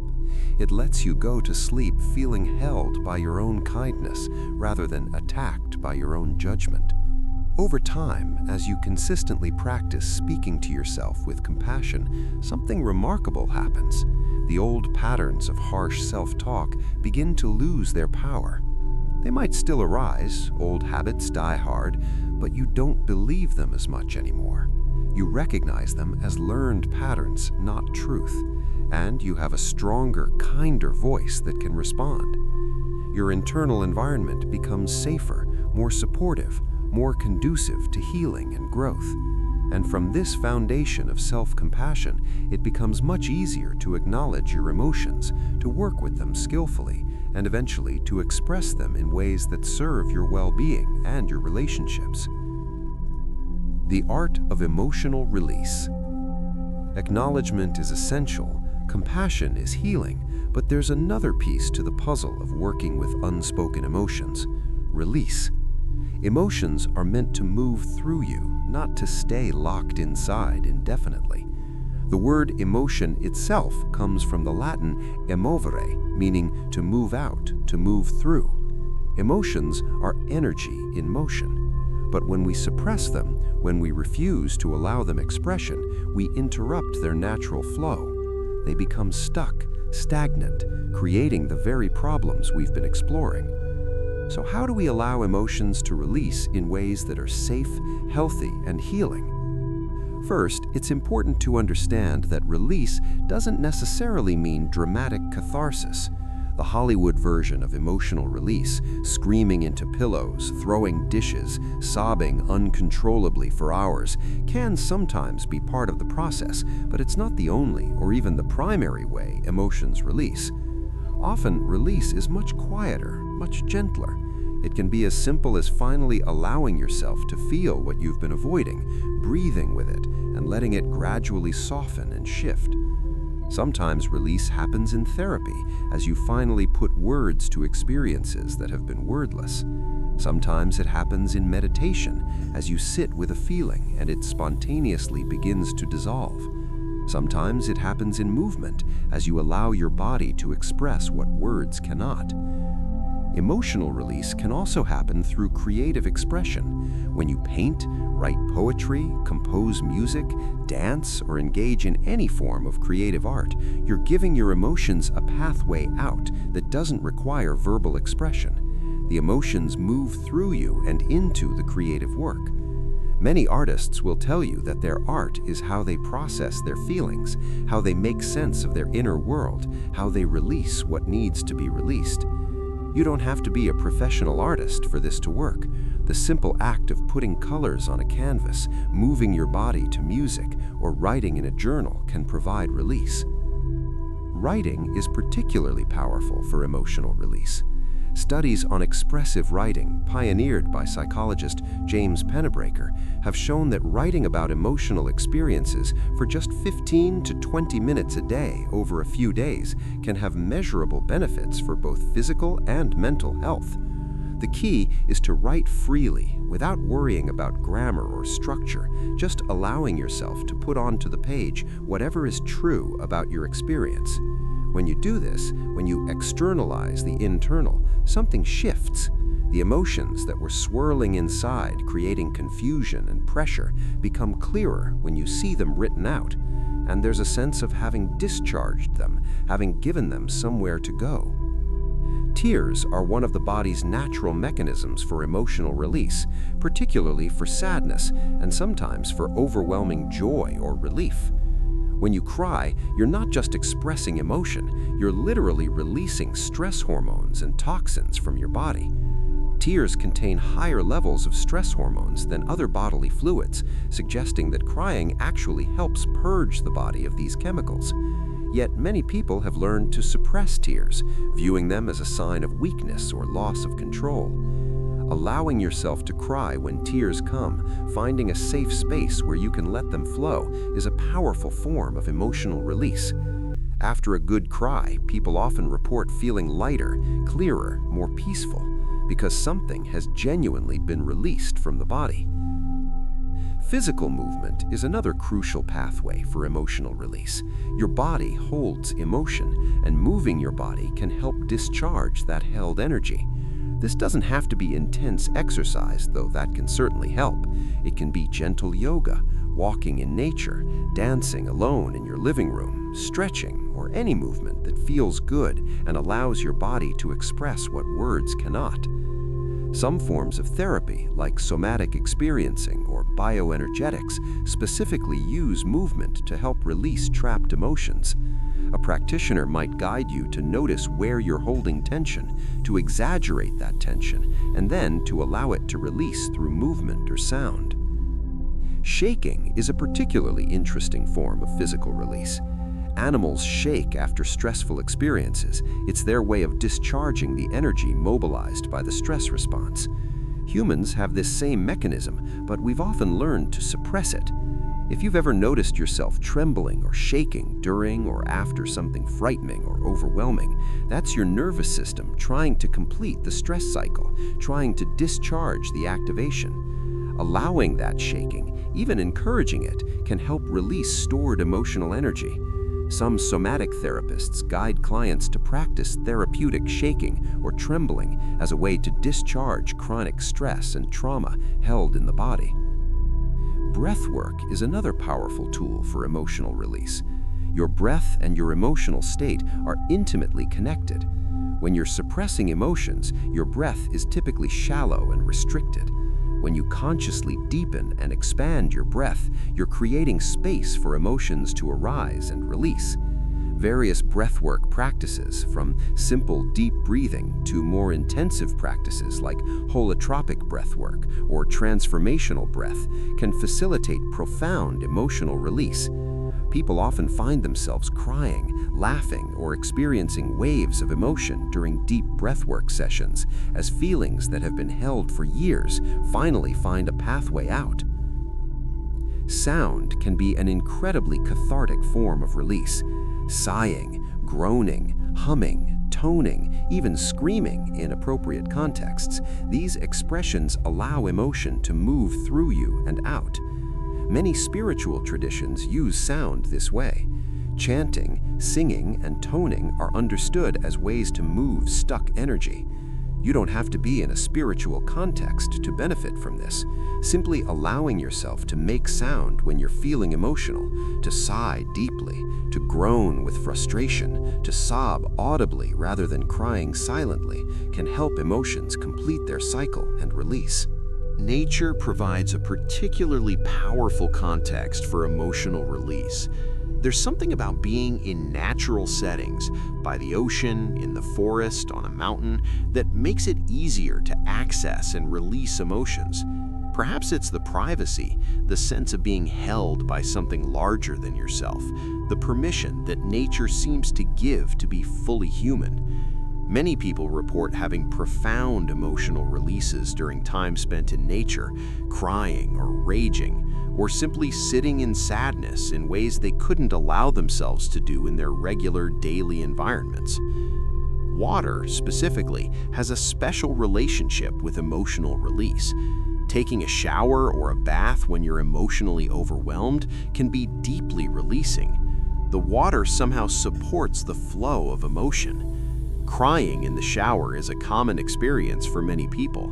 There's something about the water running over you that makes it feel safer to let your own tears flow. Swimming, floating, sitting by a river or ocean, water in all its forms seems to facilitate emotional flow. It's important to note that emotional release doesn't have to be complete or final. You don't have to release all of your grief in one crying session, all of your anger in one expression. Emotions often release in layers, in waves. You release some, you feel better for a while, and then more surfaces to be released. This is natural and healthy. It's the unwinding of years or even decades of accumulated emotion. Be patient with the process. Each release, even if it feels small, is movement in the direction of healing. Safety is crucial for emotional release. You need to feel safe enough to allow emotions to surface and move through. This might mean being alone in a private space where you won't be interrupted or judged. It might mean being with a trusted friend or therapist who can hold space for your emotions without trying to fix or minimize them. It might mean being in nature, where you feel held by something larger. It might mean being engaged in an activity like art or movement, where the focus isn't solely on the emotion, but where the emotion can move through you naturally as you engage in the activity. Creating conditions of safety allows your nervous system to relax its vigilance enough for emotions to release. Some people find that they need permission to release emotions. They've been holding back for so long, following so many rules about what's appropriate or allowed, that even when they're alone and want to cry or express anger, they can't. If this is true for you, you might need to explicitly give yourself permission. It's okay to cry. I'm allowed to feel this. I have permission to let this out. You might even need to say it out loud. This explicit permission can override the old prohibitions that have kept your emotions locked down. Rituals can provide structure and support for emotional release.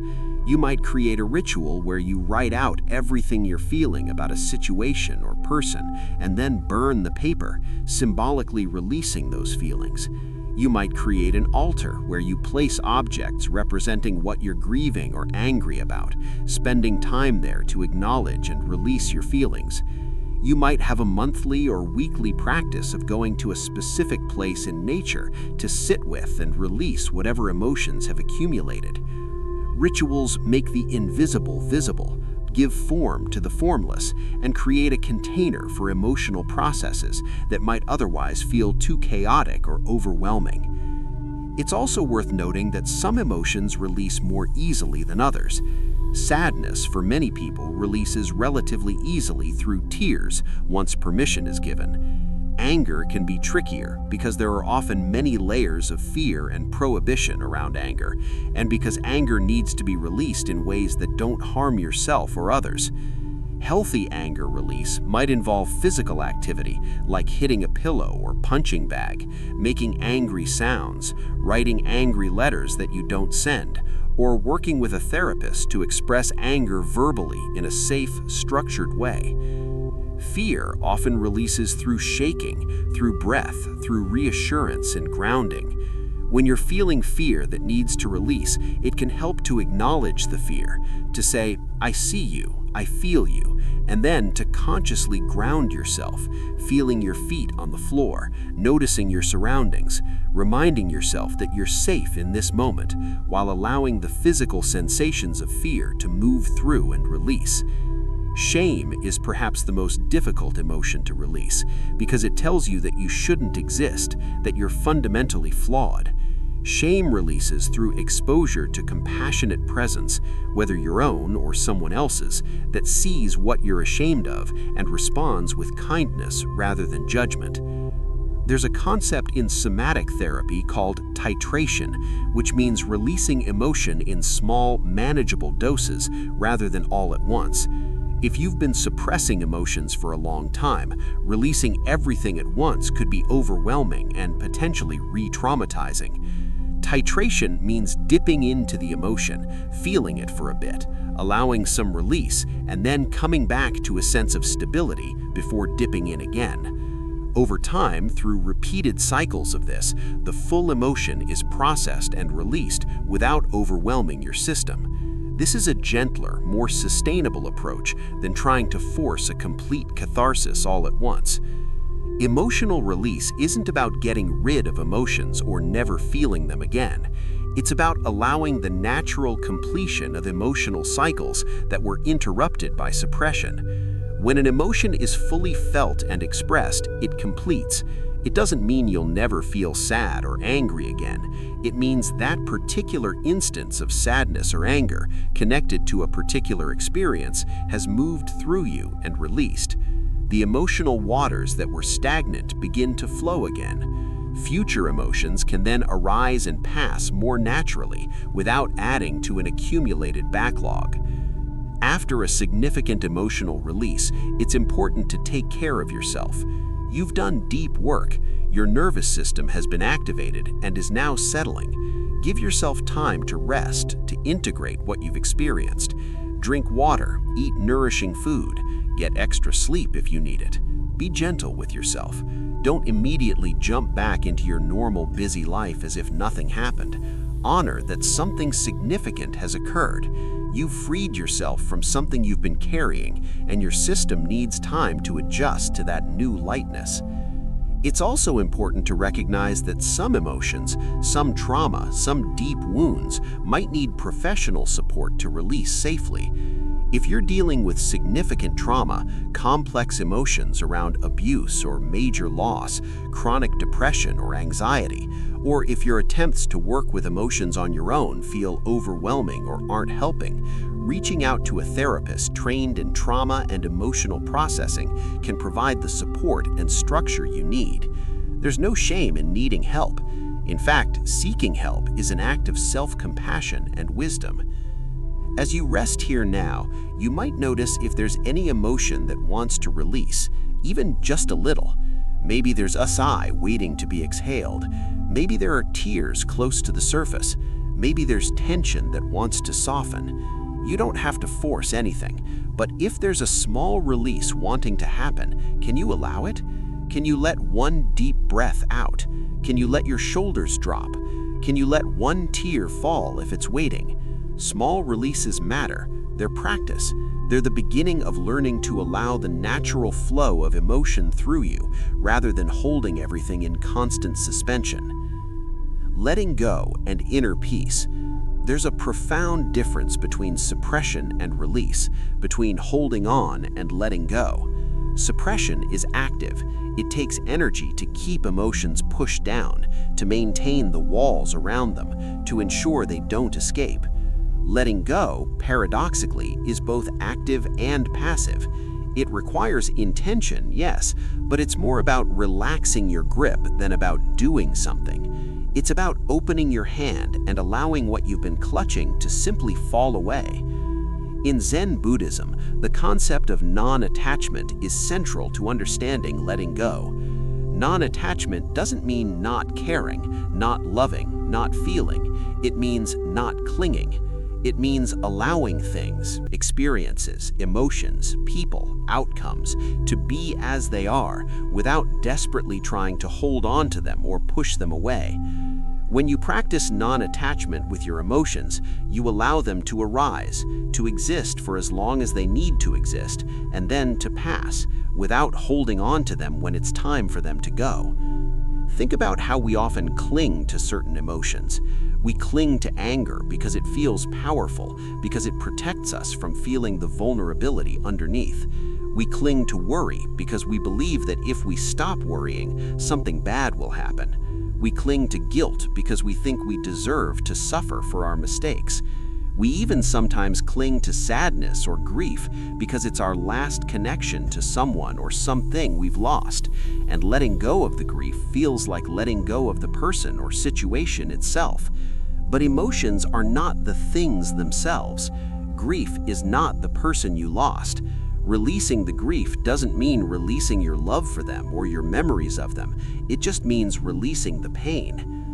Letting go of emotions is particularly difficult when they've been part of your identity for a long time. If you've been angry for years, anger might feel like who you are. If you've been anxious for as long as you can remember, life without anxiety might seem unimaginable. Who would you be without these familiar emotions? This is a real question, and sometimes a scary one. Letting go can feel like losing yourself, but what you're actually losing is the constriction, the limitation, the unnecessary suffering. What you gain is freedom, space, the possibility of experiencing yourself and your life in new ways. The practice of letting go often involves first fully accepting. This sounds contradictory. How can you let go by accepting? But it's true. When you're fighting against an emotion, resisting it, trying to make it go away, you're actually binding yourself to it more tightly. The resistance creates attachment. But when you fully accept, this is what I'm feeling right now, when you stop fighting it, something loosens. The emotion is no longer the enemy you must battle. It's simply a visitor, and like all visitors, it will eventually leave. There's a meditation practice that illustrates this beautifully. Imagine you're the sky, vast and spacious. Emotions are weather patterns moving through. Clouds, storms, sunshine, they all move through the sky, but they don't harm the sky. The sky doesn't push away the storms or cling to the sunshine. It simply remains, spacious and allowing as all weather moves through. When you can access this quality of spacious awareness, emotions lose their power to overwhelm you. They can be intense, yes, but they're occurring within the vast space of your awareness, and that space is never destroyed or diminished by any emotion, no matter how powerful. Letting go also involves forgiveness, both of yourself and others. So much of what we hold on to emotionally is connected to unforgiveness. You can't forgive that person for what they did, so you hold on to the anger. You can't forgive yourself for your mistake, so you hold on to the shame. But holding on to these emotions doesn't punish the other person or redeem your mistake. It just punishes you.